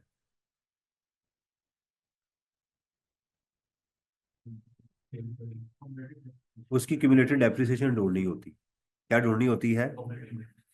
वैसे फार्मूला इसका ये होता है, मैं आपको बता देता हूँ, gain is equal to cost minus tax return on value. इसका असल फार्मूला ये होता है। ठीक है, सेल प्राइस को क्या करते हैं, कॉस्ट से चेंज कर देते हैं। तो यहाँ उसने बता दिया ना आपको इसकी, द कॉस्ट कितनी है इसकी, 22 lakh, tax return on value कितनी है ये। तो इसका डिफरेंस लेंगे तो आपका, रीजन नहीं लिखनी, उसने रीजन मांगी नहीं है, उसने रीजन। दूसरा उसने कहा है कि अगर इस पे सेपरेट रेट है तो उसकी टैक्स लाइबिलिटी भी कैलकुलेट करें। ना इसके ऊपर सेपरेट रेट है ना इसके ऊपर सेपरेट रेट है, ये बात याद रखें। इसलिए इसको आगे फर्दर करने की जरूरत ही नहीं है। अच्छा देखिएगा, उसने रीजन तो नहीं मांगी, ऑल्सो स्टेट द रीजन। हाँ, ये उसने कहा कि अगर किसी को इग्नोर किया तो उसकी रीजन बताएं। तो पहली बात यह है कि हमने इसको इग्नोर नहीं किया, ना इसको किया ना इसको किया। On June 24 he received an insurance claim of 17,25,000 as a lump sum payment for the destruction of a fire of 2 antique Mongolian vases. Vase वो गमले को कहते हैं। वास वन, ये देखें ये सवाल तकरीबन 3 दफा आया हुआ है एंटीक का। कितनी दफा आया हुआ है? 3 दफा। इसको कहते हैं disposal of asset in group. क्या बोलते हैं? Disposal of asset in group में बेचा है, 2 बिके है ना। ये पास पेपर का ही सवाल है जो आया हुआ है। एक लमसम अमाउंट मिली है ये। was 1 was purchased on this for this and was 2 was purchased on this for this। जब एसेट ग्रुप में डिस्पोज ऑफ हो तो हमें क्या चाहिए होता है, उसका फेयर मार्केट वैल्यू चाहिए होती है। अब देखें लाजमी होगी, कहता है eight the time of fire the fair market value was 1 and 2 was this and ये थी। इसका तरीकेकार मैं आपको बता देता हूँ अभी लिख के। ऑनलाइन वाले बच्चे चौकस हैं कि नहीं? जरा मैसेज कीजिएगा कि सिर्फ आप इंजॉय कर रहे हैं। घर वालों को बता रहे हैं कि जनाब हम ऑनलाइन हैं। अब जरा इसका तरीकेकार देखिएगा। अगर आपका मैसेज ना आया तो मैं समझूंगा कि आप ऑफलाइन ही है।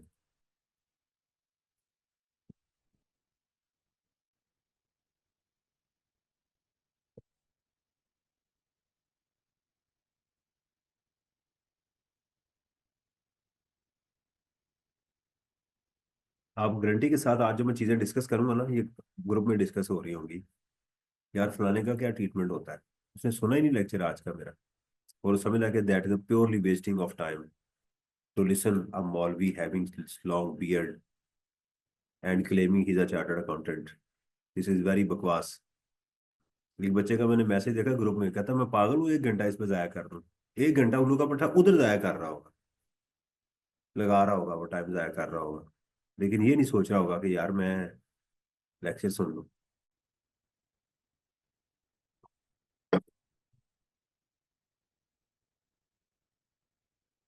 सभी आ गए। अच्छा जी, हम अच्छा, क्या बताया मैंने आपको? फेयर वैल्यू का उसका तरीकेकार क्या मैंने आपको बताया है कि आप यहाँ लिखेंगे एसेट्स एक बनाएंगे, तो वॉस वन था और वॉस टू था। आसान तरीका ये है, इनकी यहाँ लिखें एफ एम बी। ठीक है, कितनी है?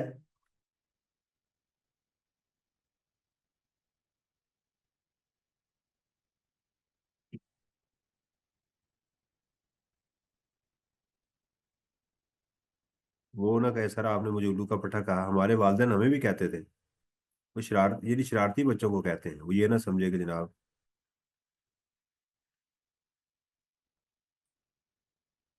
ये है जी हमारा, एक की फिर मार्केट वैल्यू कितनी है? 975। और दूसरे की?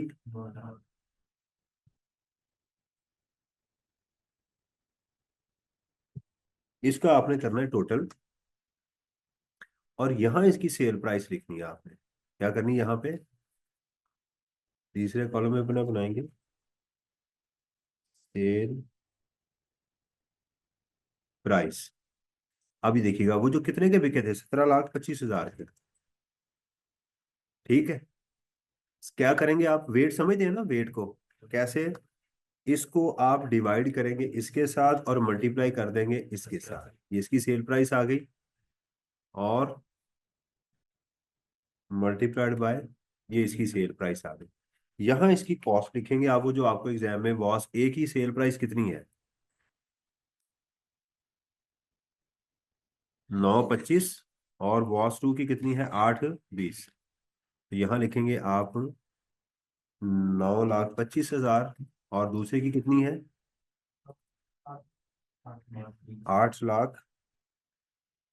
ठीक है, अब ये एंटीक है ना, तो इसका गेन कितना हो गया? 0 गेन, क्योंकि एंटीक में ये लॉस आ गया ना, तो इग्नोर करेंगे, और इसमें 8 करेंगे। इसका नीचे नोट आप लाजमी लिखेंगे, क्योंकि उसने कहा हुआ है कि जिसको इग्नोर किया उसका नोट लिखें। ये सेम क्वेश्चन पेपर में पहले भी आ चुका हुआ है। तो आप नीचे नोट लिखेंगे, as in was one there is a loss, right, in capital asset which is not allowed according to the provisions of income tax ordinance section 38। याद है तो ठीक है, वरना क्या लिख देंगे? According to the provisions of income tax ordinance the loss against certain assets like antique is not allowed, so hence it is ignored। मैंने इसको क्या कर दिया? इग्नोर कर दिया। I love you, thumbs up. ठीक है, क्या चीजें छा गए हो, क्या आपने बात भी लिख दी और साथ ही उसको लिख भी दिया। देखिए मुझे याद है कि मैं ना उसमें था, पीएमए लॉन्ग कोर्स में आर्मी के लिए मैं गया, तो उसमें अंदर एक एक्सरसाइज थी जो उन्होंने हमसे करवाई। उन्होंने कहा कि आप डिस्कशन करेंगे कि टीवी के क्या फायदे और नुकसान है। आज उस वक्त टीवी होता था, आजकल तो बहुत सारी चीजें और भी माशाल्लाह आ गई। लेकिन उन्होंने कहा जब मैं आपको कहूंगा ना थैंक यू जेंटलमैन, तो आप उठ के राइट साइड पे दूसरी चेयर पे बैठे। सारे उठेंगे तो राइट साइड पे जाके दूसरी चेयर पे बैठे, और जब मैं दोबारा आपको टॉपिक दूंगा वो उर्दू में होगा, एक इंग्लिश में, एक, तो उसके अंदर आप क्या करोगे? अपनी लेफ्ट साइड पे 2 चेयर छोड़ के तीसरी पे बैठोगे, पहले एक चेयर छोड़ के, लेकिन जब लेफ्ट घूमोगे तो 2 चेयर, और टॉपिक शुरू हो गया। आधे घंटे की एक्सरसाइज थी। तो जब उसने एक्सरसाइज दी हमें, तो उसके बाद क्या हुआ कि कुछ लोग राइट को घूम गए, कुछ लेफ्ट को घूम गए गलती से, कुछ सही गए, कुछ उसकी गोद में जाके बैठ गए, अगला बंदा उठा ही नहीं, कुछ उठा ही नहीं। तो वो उसने चेक करना था कि क्या ये मेरी बातों में गुम तो नहीं हो गया, अगली इंस्ट्रक्शन को भूल गया हुआ है। यानी मैं इसको आर्मी में कहीं भेजता हूँ कि जाके यार फलां जगह अटैक करना है और फिर ये अगला ये काम होगा, तो इसने अटैक तो कर लिया, अगली चीज भूल गया। समझ आ रही है? फिर उसने उसने हमें कुछ नहीं कहा। वो जो था मेजर टाइप का बंदा था, वो बैठा हुआ था, वो देख रहा था, कहता ओके थैंक यू जेंटलमैन। उसने कहा जी आप बैठ जाए, हम दोबारा बैठ गए। फिर उसने कहा जी अब ये टॉपिक। अब उसने पहली बार इंस्ट्रक्शन नहीं रिपीट की। उसके बाद क्या हुआ, बहुत सारे भूल ही गए कि वो जो हमने दोबारा फिर उठना था। उसने जब थैंक यू कहना था तो हमने उठ के लेफ्ट साइड पे 2 चेयर छोड़ के फिर बैठना था। यही है कि इसके अंदर उसने ये बात कही है कि जनाबे अली आपने जो इसको इग्नोर किया उसको लिखना भी है, जिसको इग्नोर नहीं किया उसको लिखने की जरूरत है। अब बच्चे यहाँ 2 गलतियां करेंगे। वो पार्ट 1 करेंगे तो उसमें भी लिखेंगे इसका मैंने ये ट्रीटमेंट किया, जबकि उसका जवाब अलग उसने मांगा हुआ है। देखिए समझे कि एक आईएसएसबी का प्रोफेशनल एग्जाम है। जब जबकि आप जब इसकी बात कर रहे हैं पार्ट 3 की, देखें इसकी सिर्फ उसने आपसे क्या मांगी है, टैक्स, इनकम मांगी है, टैक्स नहीं मांगा। इसकी भी उसने आपसे इनकम मांगी है, राइट। इसके अंदर एक चीज आगे इग्नोर किया हुआ है आपने, उसका आप यहाँ कमेंट करेंगे। लेकिन ये जो पार्ट 1 है ये वाला, इसका उसने एक अलग पार्ट में इसकी रीजन मांगी हुई है, जो आपने ट्रीटमेंट किया उसको अलग ही जाके देना है। समझ आ रही है?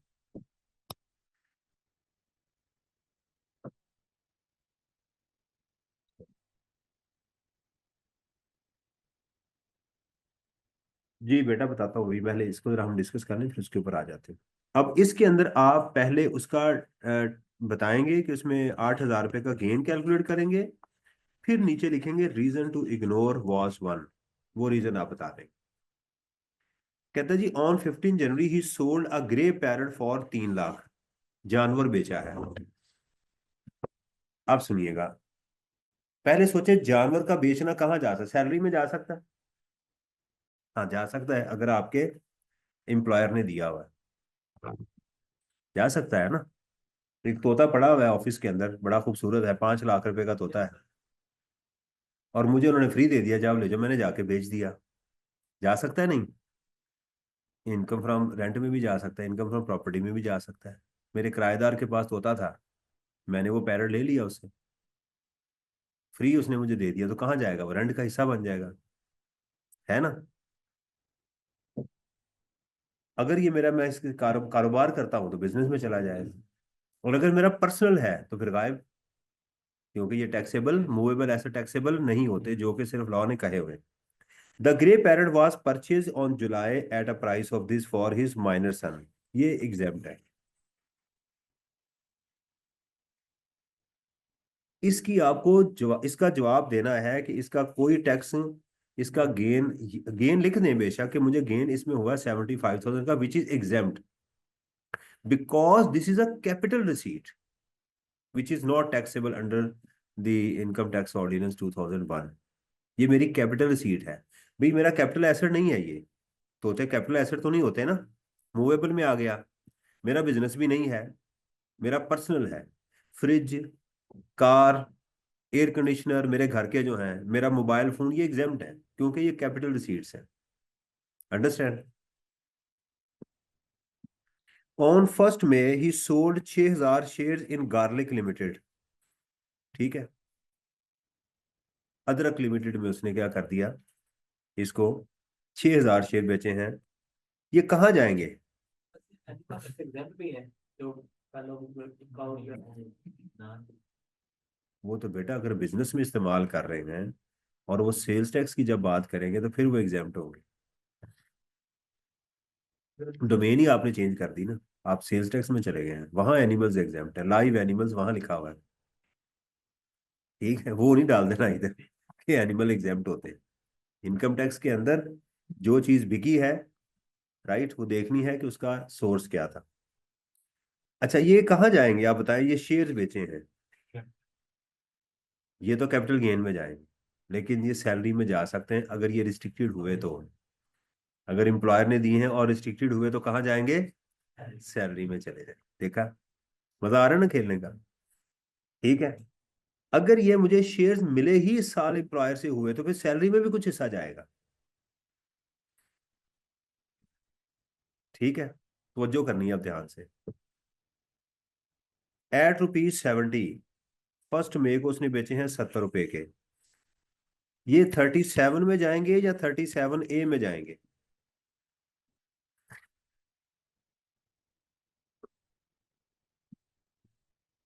देखें, इसने सवाल के अंदर कहा हुआ है कि वो एसेट जिन पे अलग रेट है वो मुझे अलग बताएं, उनकी टैक्स लाइबिलिटी कैलकुलेट करें। अभी तक कोई नहीं आया, आखिरी जगह पर मैं पहुंच गया हूं। तो चांसेस ये हैं कि यहाँ मुझे सेपरेट रेट मिलने वाला है, सेपरेट ब्लॉक की आइटम मिलने वाली है। कैसा जबरदस्त है। देखें, सवाल को अगर तसल्ली से पढ़ा हुआ है तो जवाब को आप ध्यान से देख रहे हो। समझ आ रही? उसने एक सवाल में पूछ, देखें उसने पूछा हुआ है कि टैक्स लाइबिलिटी कैलकुलेट करें, ये वाला पार्ट जो है उन एसिड की जिनके ऊपर जो है for the tax year in respect of those disposal that are not subject to NTR, जो एनटीआर में नहीं है, यानी उन पे सेपरेट ब्लॉक में जा रहे हैं, उनका मुझे अलग से बताओ। तो इसका मतलब ये है कि अगर उसने ये सवाल पूछा है तो कहीं कोई चीज कोई आइटम रखी तो पूछा है ना। तो अभी मुझे, मैं अभी तक उस वक्त से ये सोच रहा था कि ये कहाँ मुझे ये पॉइंट मिलने वाला, अभी तक नहीं आया कोई भी। incurring incidental expenses of 1.5 for the of the sale proceed। Incidental expenditure होते हैं बेचने या सेल करने के लिए। GL is an unlisted company, एक बात तो गई, राइट। और पब्लिक कंपनी की डेफिनेशन होती है शेयर्स की होल्डिंग की। With 52% of share held by Turkish government, ये प्राइवेट है। टर्किश, हाँ ठीक है, फॉरेन गवर्नमेंट है, ये सही है। कंपनी नहीं है, डायरेक्ट गवर्नमेंट ने लिए हुए हैं, सही है। Lal Bakhsh received 15,000 share in GL on 1 July as a gift from his friend. ये 2020 की बात कर रहा है कि उसको फ्रेंड से मिले थे एज अ गिफ्ट। ये नॉन कॉग्निशन रूल में नहीं आ रहा, गिफ्ट फ्रॉम रिलेटिव होना चाहिए। ये भी आपको वो छेड़ गया कि कहीं बच्चा डीम कॉस्ट तो नहीं ले रहा, कहीं बच्चा डीम कॉस्ट तो नहीं ले रहा, क्योंकि फ्रेंड से मिले रिलेटिव से। अगर आपको रिलेटिव से मिलेंगे तो उसकी जो कॉस्ट होगी वो आपकी कॉस्ट बनेगी। जरा ध्यान करें जरा, छेड़ गया ना थोड़ा सा और। who had purchased these shares from an investor for 45 each। The fair market value of these share at the gift was, ये थी हमारे लिए वैल्यू। समझ आई? देखें, अगर यहाँ फ्रेंड की बजाय, फ्रेंड जिसे कहते हैं, राइट, वो मेरे बच्चे को ना छोटा था ना तो उसको स्पेलिंग नहीं फ्रेंड के लिखने आता, फ्रेंड लिखा हुआ था। पता नहीं क्या नाम था उसका, उसने उसका नाम लिखा था अब्दुल्ला फ्रेंड। तो मैंने कहा ये, मैं कैसे कोई कोई ये क्रिश्चियन है अब्दुल्ला फ्रेंड, ऐसे मैंने कहा शायद कोई अंग्रेज नाम है। मैं कहा ये क्या लिखा हुआ है अब्दुल्ला फ्रेंड? कहता फ्रेंड मैंने लिखा। तो ये फ्रेंड से अगर आपको मिले हैं तो 2020 अगर इसी साल मिले होते तो मेरा डबल टैक्स होनी थी। एक सेक्शन 39 में इनकम फ्रॉम अदर सोर्सेज में चला जाता, ठीक है, इनकम फ्रॉम अदर सोर्स में गिफ्ट चला जाता और कैपिटल गेन भी जनरेट होता। लेकिन ये मिले थे 2021 में, टैक्स ईयर 2021 में मिले थे, ठीक है, और बेचे उसने जाके हैं 2024 में। तो गेन कितना आएगा? 70 माइनस 48 इंटू 6,000। हाँ सॉरी, माइनस इसमें से, फिर माइनस इसमें से वो भी कर दें जो गेन आए, उसमें से आप इसकी जो प्रोसीड है वो भी माइनस कर दें। यहाँ अज्यूम ना कीजिएगा कि ये मार्केट बेस्ड ट्रांजैक्शन है, यहाँ खुद से अज्यूम ना कीजिएगा, क्योंकि ये हमारी स्टॉक एक्सचेंज में है ही नहीं रजिस्टर्ड, तो उसमें वो नोशनल एक्सपेंसेस नहीं लेने। इसी को लेके आपका गेन आ जाएगा, इसकी आप फिर टैक्स लाइबिलिटी कैलकुलेट करेंगे। अब देखें यहां पर आपको देखना पड़ेगा जो ये कब अक्वायर किए हैं, 20 में, ऐसे ही है ना। देखें हमारे सिक्योरिटीज के क्या क्या रेट्स हैं। 30 जून 2013 तक एग्जाम्प्ट, तो यकम जुलाई 22 से लेके 30 जून 2024 तक इसके दो रेट्स, 12.5% और 15%। ठीक है, इसका होल्डिंग पीरियड कितना है देखिएगा, यकम जुलाई से लिए और आपने यकम मई को बेचे, 1 साल से ज्यादा हो गया, तो उसका टैक्स कितना आएगा, 12.5% आएगा। तो ये जो जवाब है आप यहां जाके लिखेंगे इसका। पहले यहाँ गेन लिखना है आपने, गेन इसका अलग लिखना है, और इसके नीचे जाके टैक्स लायबिलिटी अलग लिखेंगे कि जनाब ये जो एसेट था इस पे सेपरेट टैक्स था और इसका रेट ये बनता है। समझ आ रही है? और इंशाल्लाह इसके अंदर आपको जाके 13 में से 13 नंबर मिल जाने चाहिए असूलन तो, क्योंकि इसमें कोई ऐसी गिदड़ सिंगी, एक आध गलत हो गया कोई मसला नहीं, ऐसे होना चाहिए। यहां तक कोई सवाल हो तो आप मेरे से पूछ सकते हैं।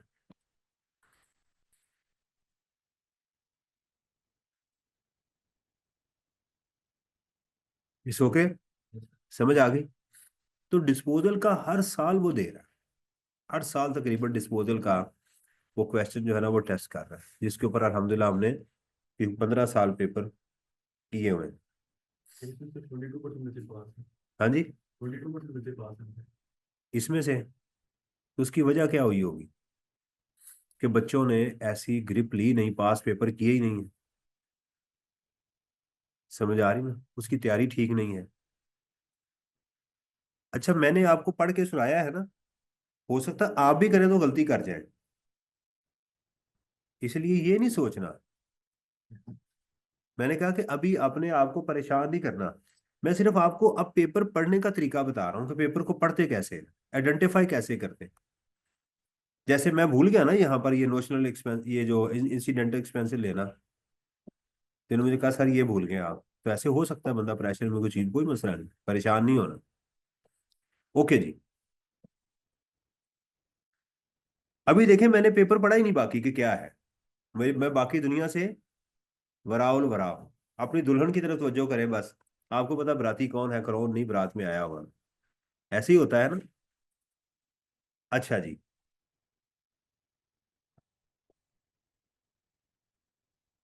अच्छा ये वेल्थ स्टेटमेंट का तो मैं आपको करवा चुका हूँ ऑलरेडी क्वेश्चन। ये वेल्थ स्टेटमेंट में ये वही सेम क्वेश्चन है जो लेटेस्ट अटेम्प्ट में मैंने आपको करवाया, मेरा ख्याल इसको दोबारा डिस्कस करने की जरूरत नहीं है, ये याद है। जो वेल्थ स्टेटमेंट की मैंने आपको लेक्चर था उसके अंदर मैं इसको ऑलरेडी करवा चुका हूँ।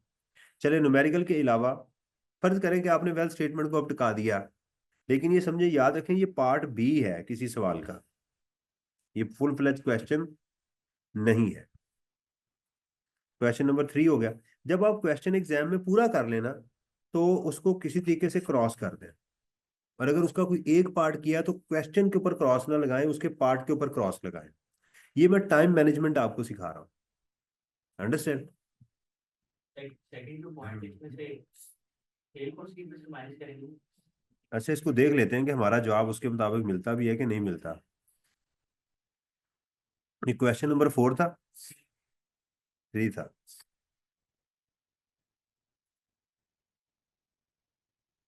पहला था जी gain on sale of packing machine,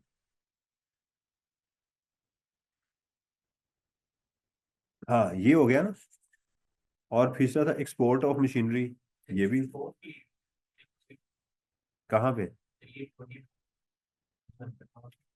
cost ही मैंने कहा था, जब एसेट को आप एक्सपोर्ट करते हैं तो उसका फॉर्मूला यही होता है ना, cost minus tax return down value. तो असल में ये क्या है, ये क्यूमुलेटिव डिप्रिसिएशन ही है ना, जो चार्ज की गई है। यहाँ गलती से अकाउंटिंग रिटर्न डाउन वैल्यू नहीं ले लेनी। Gain on disposal of vast, ये देखिएगा, देखें ऐसे ही किया हुआ है मैंने, ऐसे किया हुआ है ना, 8,000। Gain on sale of grey parrot, ये नोट है, ठीक है। Gain on sale of share in GL, ये आ गया, ये कितने परसेंट लिया हुआ है, ये ठीक है, ये कैपिटल गेन आ गया सारा हमारा।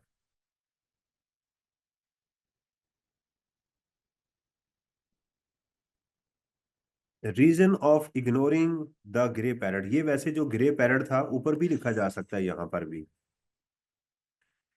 Grey parrot was neither a capital asset nor a depreciable asset, and it was in personal use of Lal Baksh dependent family. Therefore, the gain in the asset is not taxable. खाली capital receipt लिख देंगे फिर भी, लेकिन ये भी जवाब ठीक है। ना तो ये कैपिटल एसेट है, ना ये डिप्रिसिएबल एसेट है। असल इसका जवाब बनता लीगली यही है कि this is a capital receipt. Tax liability लेंगे 12.5% से लगा के, ये उसका देखिए प्रोफेशनली उसने जवाब हर चीज का अलग अलग दिया हुआ है। ये देखिएगा बी का पार्ट उसने रख दिया हुआ है, the machine was exclusive use for income which is subject to FTR, so no depreciation was admissible on this machinery, therefore its cost return on value ये आपकी। ठीक। अच्छा जी, और देखें क्वेश्चन जो हमें मिल जाए। 4 नंबर क्वेश्चन है जी, इनकम टैक्स का ही लग रहा है। कंप्यूट टैक्सेबल इनकम, तो सेल्स टैक्स का तो नहीं हो सकता ना, उसमें तो टैक्सेबल इनकम मांगता ही नहीं है। Of Javed for tax year 24 under appropriate heads of, देखिए ये अप्रोप्रिएट हेड्स ऑफ इनकम ना भी कहे, आपने हमेशा हेड ऑफ इनकम लिखना होता है ऊपर। assume that all information in the scenario remains the same except that Javed had started his job in Kenya on 1st July instead of first this. How would this alteration in the start date affect your response in part A? A revised calculation is not required. ये ना भी लिखता तो मैं calculation दोबारा ना करता, क्योंकि 3 नंबर के लिए बेवकूफ़ी है पूरा सवाल दोबारा हल करना। क्या नजर आ रहा है आपको इस बात से ऊपर, ये किस तरफ लेके जा रहा है आपको? अगर वो जॉब इस डेट की बजाय इस डेट को शुरू करता, किस तरफ रुझान जा रहा है? और बता रहा है कीनिया में।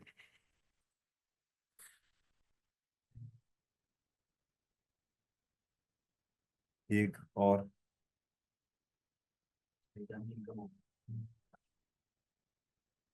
How would this alteration start date affect your response in part A? एक उस शख्स को सोचे, a person leaves during a tax year and remains abroad, उसकी तरफ भी जा सकता है। जो जॉब के लिए जो बाहर जाता है, उसकी जॉब के ऊपर भी इसका इम्पैक्ट आ सकता है। सही है। और ये 13 नंबर का क्वेश्चन है। टैक्स ईयर जहन में रखिएगा, अगर स्पेशल नहीं है तो हमें नॉर्मल लेना पड़ेगा। ऑन 1st जुलाई, हमारा टैक्स ईयर 1 जुलाई 23 से 24। Javed a citizen of Pakistan, ये सिटीजन कहां पर लफ्ज आता है? चैप्टर 1 में 2 जगहों पर आता है। रिटर्निंग एक्सपैट्रिएट के लिए यूज होता है, और वो सैलरी के लिए यूज होता है, person leaves during a tax year and remains abroad. और तीसरा रेजिडेंशियल स्टेटस के लिए भी, अगर कोई पाकिस्तान का सिटीजन जो है वो किसी मुल्क का भी सिटीजन नहीं है, रेजिडेंट, ये तो हमारा होगा, तो 3 जगहों पर ये लफ्ज इस्तेमाल होता है। Travel to Kenya to start a new job, कब गया वो? 1 जुलाई 2023 को। But return to Pakistan on 25 November 2023, फिर वापस आ गया उसी साल में ही। Due to his father death, अपने बाप की डेथ की वजह से वापस आ गया। During this stay in Kenya, Javed earned a salary equivalent to 4 million from which equivalent to was withheld and deposited with Kenya tax authorities. और वो सैलरी, जो सैलरी जिस पे टैक्स पे कर दिया जाए तो वो क्या होती है? एग्जेम्प्ट हो जाती है। अब हमें, मैं इस बात पे परेशान हूँ, ये वापस गया कि नहीं गया? आ गया है, गया है कि नहीं गया, ये भी तो सोच रहा है ना। समझ आइए। अगर तो नहीं गया तो फिर हमारा रेजिडेंट है, अगर चला गया तो फिर हमारा नॉन रेजिडेंट है। और अगर ये नॉन रेजिडेंट हुआ, रिटर्निंग एक्सपेट्रिएट नहीं है। रिटर्निंग एक्सपेट्रिएट तो वो होता है जो पिछले 4 सालों में आपका नॉन रेजिडेंट था। इसकी तो ऐसी कोई कंडीशन है ही नहीं, उस तरफ तो लेके नहीं जाना आप। Following his father's death, he decided to join the family business in Pakistan. Meanwhile, he received rental income from flat in Kenya starting from 1st January 2024. The relevant details are given below. सही है। उसने अपना कारोबार शुरू किया और Kenya से उसको रेंटल इनकम आना शुरू हो गई 1 जनवरी से, ये बात भी इंपॉर्टेंट है। Rent received per month 3 lakh. नीचे देखिएगा, द फेयर नोट उसने दिया हुआ है, नोट पढ़ना बहुत इंपॉर्टेंट है। The fair market value of the monthly rent during the month from January to this was equivalent to 3.5। However, starting from May, the fair market value rent was reduced to 250 per month, है ना। तो क्या उसने बता दिया कि आप जो रेंट मिल रहा है वो 3 लाख रुपया है, जबकि उसकी मार्केट वैल्यू कितनी थी, 3.5 लाख रुपया। इसका मतलब ये हुआ कि उसको मई और जून 2 महीने, 6 माह का टोटल रेंट है ना, तो 4 माह का रेंट बनेगा हमारा 3.5 लाख रुपया, 2 माह का 3 लाख रुपया, ये होगा विच एवर इज हायर। कहां पर मैं ये मार्केट वैल्यू ऑफ रेंट नहीं लेते, बता सकता कोई। सेल्फ हायरिंग में, अगर आप अपने घर में किराए पे हैं तो फिर ये आप मार्केट वैल्यू को इग्नोर करेंगे। देखिए असल में मैं पास पेपर को नहीं डिस्कस कर रहा, मैं सारा रिवाइज कर रहा हूँ। सही है। तो ये मेरा रेंट हो गया जी। Property taxes paid in Kenya, चार उसके आगे नोट दिया हुआ है, for the period January to June, पूरे साल का है ना, 6 माह का है। ठीक है, सारे का सारा हमें मिल जाएगा। Interest on mortgage pay to bank in Kenya, ये भी ठीक है। Collection charges pay to an agent in Kenya, ये भी अलाउ है। लेकिन ये जो कलेक्शन चार्जेस हैं इसके ऊपर ये आपके रेंट के 4% से ज्यादा नहीं होने चाहिए, क्योंकि प्रॉपर्टी टैक्स अलग से गिवन है, इसके ऊपर कोई लिमिट नहीं है। इंटरेस्ट के ऊपर अलग से कोई लिमिट मौजूद है। इसके अलावा बाकी जितने भी एक्सपेंसेस हैं उन सबको आप इकट्ठा करेंगे और 4% of the chargeable rent which ever is lower लेंगे, तो ये उस लिस्ट में शामिल नहीं है, इसलिए इसको अलग किया जाएगा। सही है। तो ये हमारी रेंटल इनकम आ गई। तो इस सवाल में अभी एक हमारे पास सैलरी आ गई है और एक हमारे पास इनकम फ्रॉम प्रॉपर्टी आ गई है। In addition to the above, Javed purchase a factory building belong, मुझे तो लगता है खुद ही इसने अपने बाप को मारा है। वापस ही नहीं गया। कीनिया में अरशद शरीफ को मारा था ना इन्होंने, तो इन्होंने जनाब उधर जाके अपने बाप को इधर वापस नहीं। अच्छा, उधर ही था, डेथ पे आया है, वापस ही नहीं गया ना। In addition to the above, Javed purchase the factory building along with the plant in Karachi for rupees 120 million की, कहा 120 मिलियन की उसने फैक्ट्री और बिल्डिंग खरीद ली। Starting from 1 February it has been leased out for a monthly rent of 3 million. कहाँ समझ आई है। हाँ, इनकम फ्रॉम अदर सोर्सेस में। अगर कारोबार शुरू करता तो ये वैल्यू हमारे लिए रेलेवेंट होती, फिर हम इसमें से फैक्ट्री बिल्डिंग को अलग करते, प्लांट को अलग करके उसकी डिप्रिसिएशन चार्ज करते। सही है। अगर वो इसको लीज आउट ना करता तो फिर ये वैल्यू मेरे लिए रेलेवेंट होती, लेकिन अभी भी है। क्यों? क्योंकि सेक्शन 40 में ये बात लिखी हुई है कि अगर आप प्रॉपर्टी प्लांट को लीज आउट कर देंगे तो उसके ऊपर आपको डिप्रिसिएशन मिलेगी। क्या मिलेगी? डिप्रिसिएशन मिलेगी, तो यहाँ हम लेंगे उसकी, यहाँ डिप्रिसिएशन भी लेंगे। इनकम फ्रॉम प्रॉपर्टी पे क्यों नहीं किया? क्योंकि उसमें लिखा हुआ है इनकम फ्रॉम अदर सोर्सेज में कि any building with plant and machinery अगर रेंट आउट कर दी जाए तो वो इनकम फ्रॉम प्रॉपर्टी में नहीं जाएगी बल्कि इनकम फ्रॉम अदर सोर्स में जाएगी, ये लिखा हुआ है लॉ में।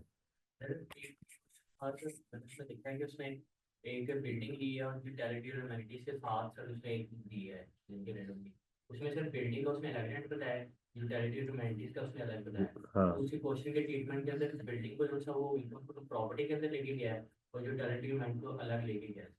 तो ये गलत है, ठीक है। तो सोल्यूशन के अंदर ऐसे क्यों होगा खाली साहब? तो है ही ऐसे ना। अगर अलग अलग बताया हो तो फिर अलग अलग देगा, अगर इकट्ठी बताइए तो फिर अलग सोच में देगा। नहीं, आज तक पेपर में कभी ऐसा सवाल आया ही नहीं कि उसने कहा हो कि उसने बिल्डिंग को रेंट आउट किया विद यूटिलिटीज एंड अमेनिटीज और उसकी अलग वैल्यू ना बताई गई हो। वो तो जाना ही इनकम फ्रॉम अदर सोर्स में चाहिए। सब सब सब लेटिंग ये भी इनकम फ्रॉम अदर सोर्सेज में जाएगी अगर आप मालिक नहीं है। Provision of utilities and amenities वो भी अलग जाएंगी। Renting of building with plant and machinery वो भी अलग जाएगी। वोकेशन ऑफ बिल्डिंग के ऊपर आपको मिला उसका 1/10 आपका इनकम फ्रॉम अदर सोर्स में जाएगा। ठीक है, अभी तो इधर ही जाएंगे। यानी कि वो टैक्स करेंगे बिल्डिंग को अलग प्रॉपर्टी में लेके करना ही जाएंगे। अलग चाहिए। सही है। अगर इकट्ठी बताया था सर कि उसने इकट्ठी यूटिलिटी मैंने तो एक ही भाई यूज लेकिन फिर। तो फिर बेवकूफ है एग्जामिनर जिसने ये पेपर बनाया हुआ है। क्यों बता रहा है ये बात?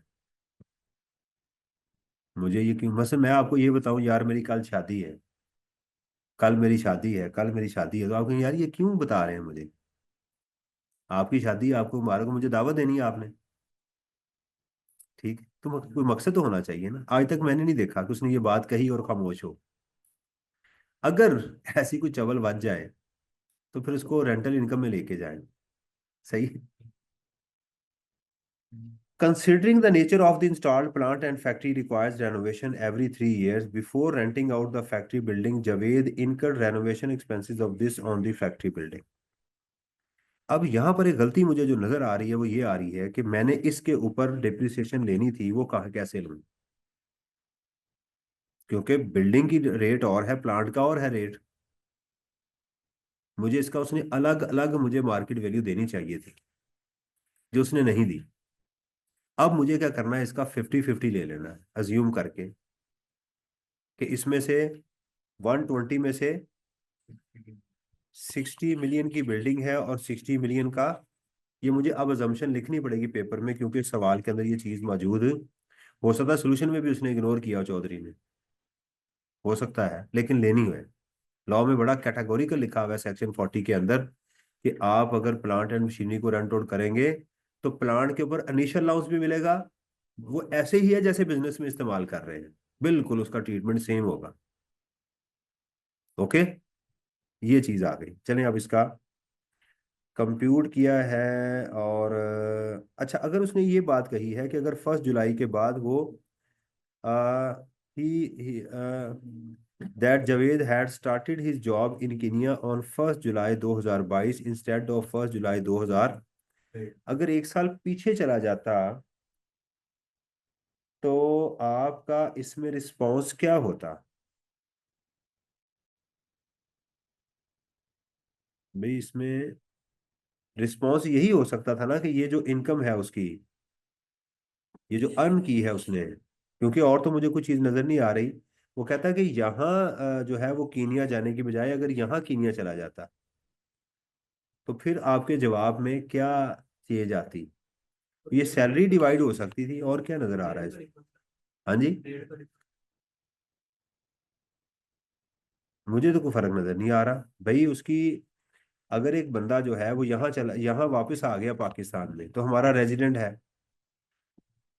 अगर वो यहाँ चला गया है, इस 1 साल पहले यहाँ से पाकिस्तान गया हुआ है और अब वापस आ गया है, तो फिर भी हमारा रेजिडेंट ही है।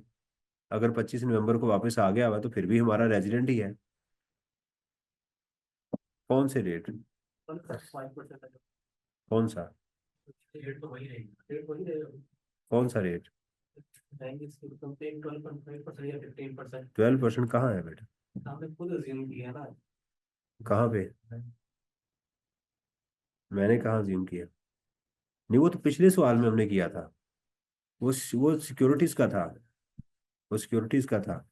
चले इसको देखते हैं, सवाल नंबर 4 को उसने कैसे किया हुआ है।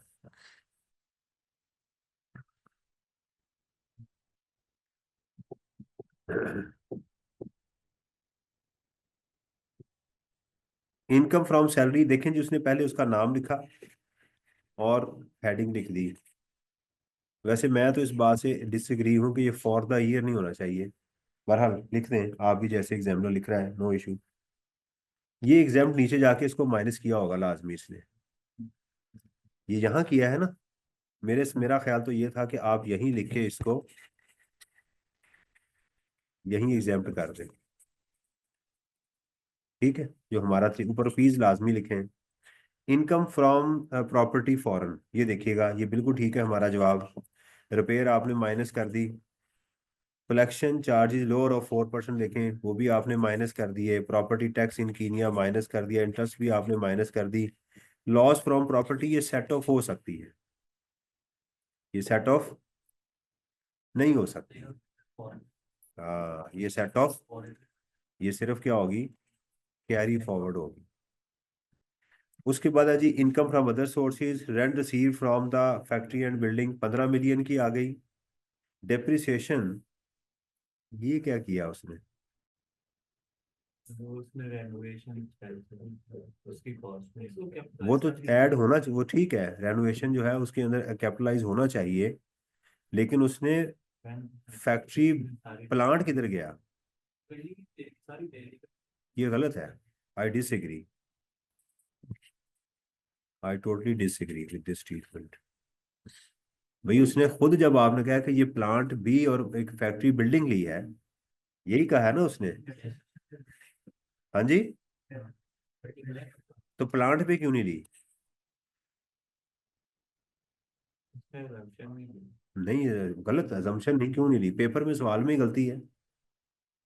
आपको इसके साथ प्लांट और बिल्डिंग को अलग अलग, रेनोवेशन जो की है वो बिल्डिंग की है, प्लांट की है। बिल्डिंग की तो उसमें रेनोवेशन डाल दें, बिल्कुल सही है, कैपिटलाइज कर दें, वो तो ठीक है, उस पर 10% लें। लेकिन यहाँ पर 60 नहीं आना चाहिए, यहाँ 60 मिलियन आना चाहिए। और यहाँ आप प्लांट को अलग करके यहाँ नोट लिखें, it is assume that building and this is 50% as no information is yet provided in the question. क्योंकि सवाल में कोई इन्फॉर्मेशन नहीं दी गई, तो लिहाजा मैं इसको इस पे ही ले रहा। अब जो बच्चे अल्लाह ना करे फेल होंगे ना, तो मैं बाद में उनसे पूछूंगा कि आपने मेरी रिवीजन सेशन लिया था। नहीं सर, ये क्यों नहीं लिया था, मैंने सारी चीज़ें डिस्कस की थी। बस सर मैंने सोचा कि मैं पढ़ लूंगा, तो मैं कब दोबारा पढ़ लो फिर अब। जी, तो ये सैलरी है वो रेजिडेंट इंडिविजुअल है मतलब सैलरी है कि कौन सा सैलरी है हम्म। और वो पाकिस्तान में वापस आ गया with in the year hmm. Parent बाहर नहीं है फिर लेकिन क्या हुआ। टैक्स पे किया हुआ है तो हम उसे फॉरेन टैक्स कट की तरह नहीं लेंगे मतलब जैसे टोटल टैक्स बनी नहीं बेटा, वो एग्जाम्प्ट होगी ना, सैलरी के ऊपर तो जो चीज़ एग्जाम्प्ट होगी टैक्स क्रेडिट तो आएगा ही नहीं। चैप्टर 1 में लिखा हुआ है, जो चीज़ एक मैंने देखें, जो चीज़ पाकिस्तान में टैक्स ही नहीं हो रही, टैक्स क्रेडिट, क्रेडिट किस चीज़ का मिलना है। फॉरेन टैक्स क्रेडिट के लिए सेक्शन 103 है मेरा ख्याल है, उसकी ये बात लिखी हुई है बड़ी कैटेगोरिकल, कि अगर वो इनकम, वो रेजिडेंट होना चाहिए, प्लस उसकी फॉरेन सोर्स सैलरी पाकिस्तान में टैक्स होनी चाहिए, और उसने टैक्स दिया हो, ये तीनों कंडीशन का पूरा होना लाजमी है। वो रेजिडेंट है, यस, उसने टैक्स पे किया हुआ, यस, लेकिन उसकी सैलरी ही पाकिस्तान में एग्जाम्प्ट है। तीनों कंडीशन साइमल्टेनियसली पूरी होनी चाहिए। देखें, पास पेपर करने का यही फायदा होता है, आप फर्म हो जाते हैं, हाँ ये चीज है, ऐसे होनी चाहिए। सही है। तो बहरहाल मैं इसे डिसएग्री करता हूँ कि इसके अंदर प्लांट का भी आना चाहिए। मैं आपको सुना भी देता हूँ, अगर आप कहें कि सर जी हो सकता है कि आपसे कोई गलती हो गई हो, मैं आपको पढ़ के इसको सुना देता हूँ।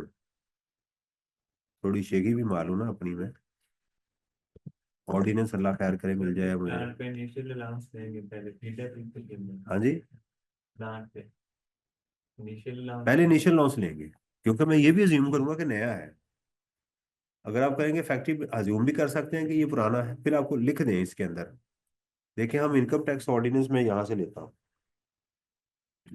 इनकम टैक्स ऑर्डिनेंस 2001, ये अब 30 जून 2024 का, इसको हम कर लेते हैं download.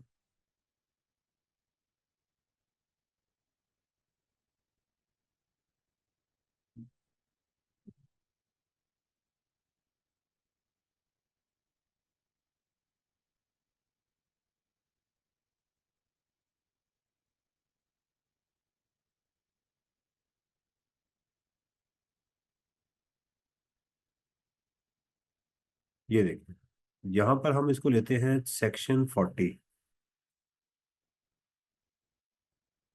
Income from other sources,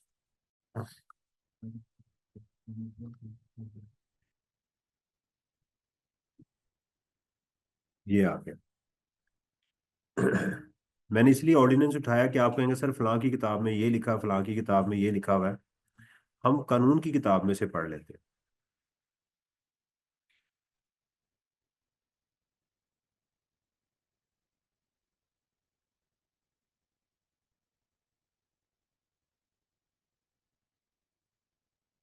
ये 40 है ना?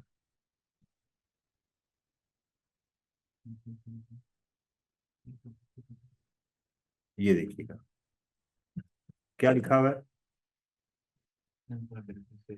A person, Siraj, a person receiving income referred to in this of subsection this of this under the head income from other sources shall be allowed, यानी उसने रेफरेंस दिया कि उस section में जो बात लिखी है, a deduction for the depreciation of any plant, machinery or building used to drive income is known as income, and initial allowance for plant and machinery used to drive income, ये दोनों हमें मिलेंगे, ये उसने कहा हुआ है।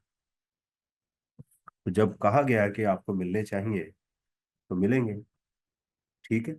अगर आप ये ज्यूम कर लेंगे उसने फैक्ट्री ही बाय की है तो फिर आप इनिशियल अलाउंस नहीं लेंगे, क्योंकि इसका मतलब फैक्ट्री कहीं पहले चल रही थी, तो प्लांट पहले यूज हुआ हुआ है, तो फिर आप नहीं लेंगे। समझ आ गई है? तो मेरे ख्याल में इसमें ये मिस्टेक है एग्जामिनर को। ठीक है जी, और कोई सवाल हो इसमें? अच्छा, हमने पूरा नहीं देखा अभी सवाल।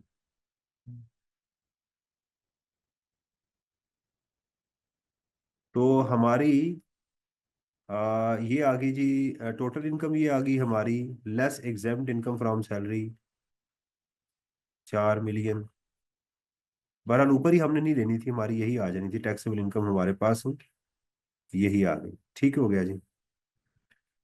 The alteration in the start job does not make any change in taxable income for the year and it remains same in compute this above income from लो जी, क्या बात, क्योंकि इससे कोई फर्क नहीं पड़ेगा।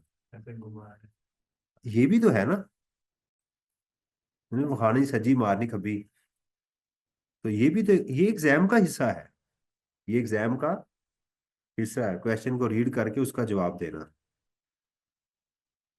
नहीं जी, ये हो गया जी सवाल बिजनेस का। यहां तक कोई इशू हो तो पूछ लें। है, अब एक एक्सरसाइज करते हैं कि आप पहले सवाल को पढ़ें। आप पहले इस क्वेश्चन को, मैंने कहा था कल लेकर आइएगा। आप 10 मिनट में एक आइडिया बनाएं कि सवाल में क्या है, फिर हम उसे इंजॉइंग और नॉट, मजा आ रहा है ना?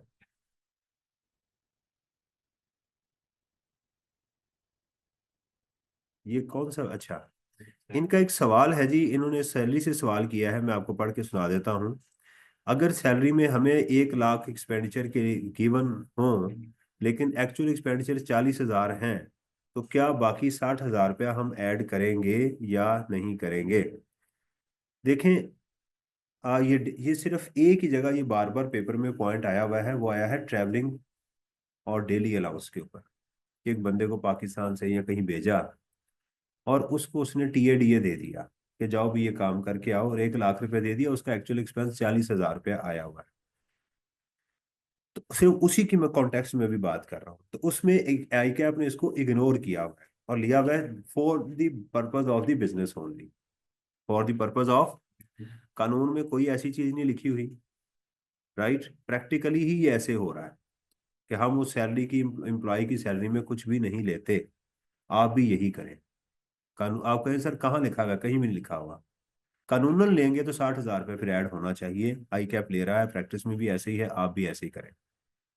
लेकिन इसके अलावा अगर कोई ऐसी सीन क्रिएट हो रहा है कि मुझे मेरा एम्प्लॉयर ये कहता है कि जाओ यार इमरान, बाहर से जाके एक एयर कंडीशन खरीद लाओ, और मुझे 5 लाख रुपए देता है, एयर कंडीशन आता है जनाब 2.5 लाख रुपए का, तो आप कहेंगे चूंकि सर ने बताया था 2.5 लाख रुपया जो है वो हम कुछ भी नहीं करेंगे, नहीं ये उसकी सैलरी है वापस, अगर उसने नहीं किया तो।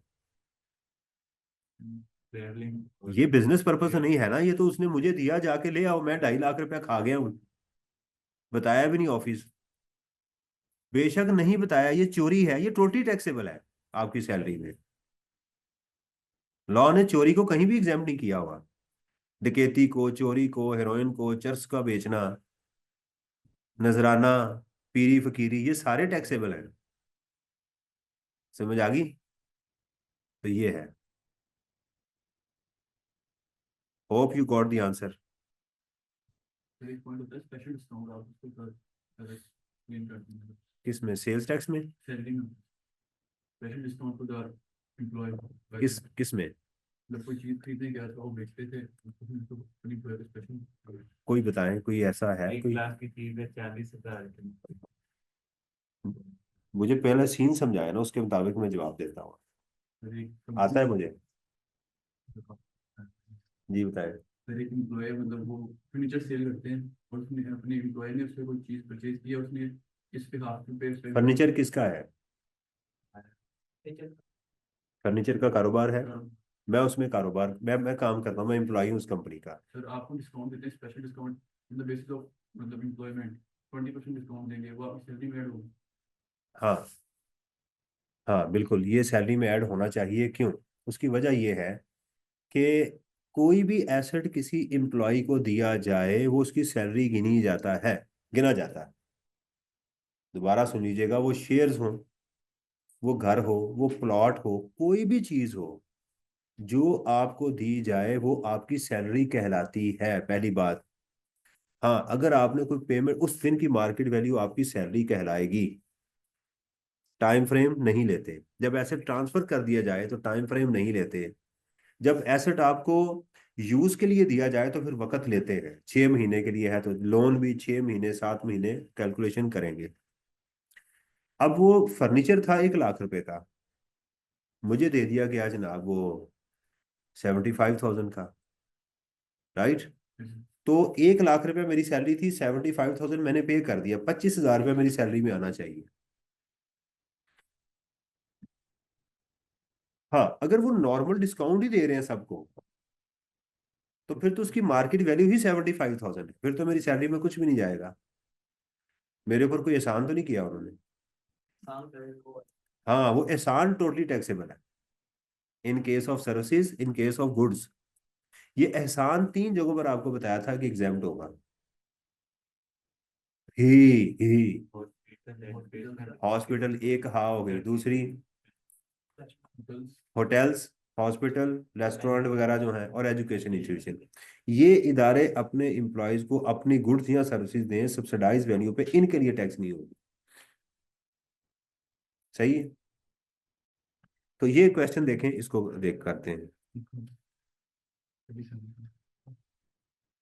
सर अगर वो मतलब कि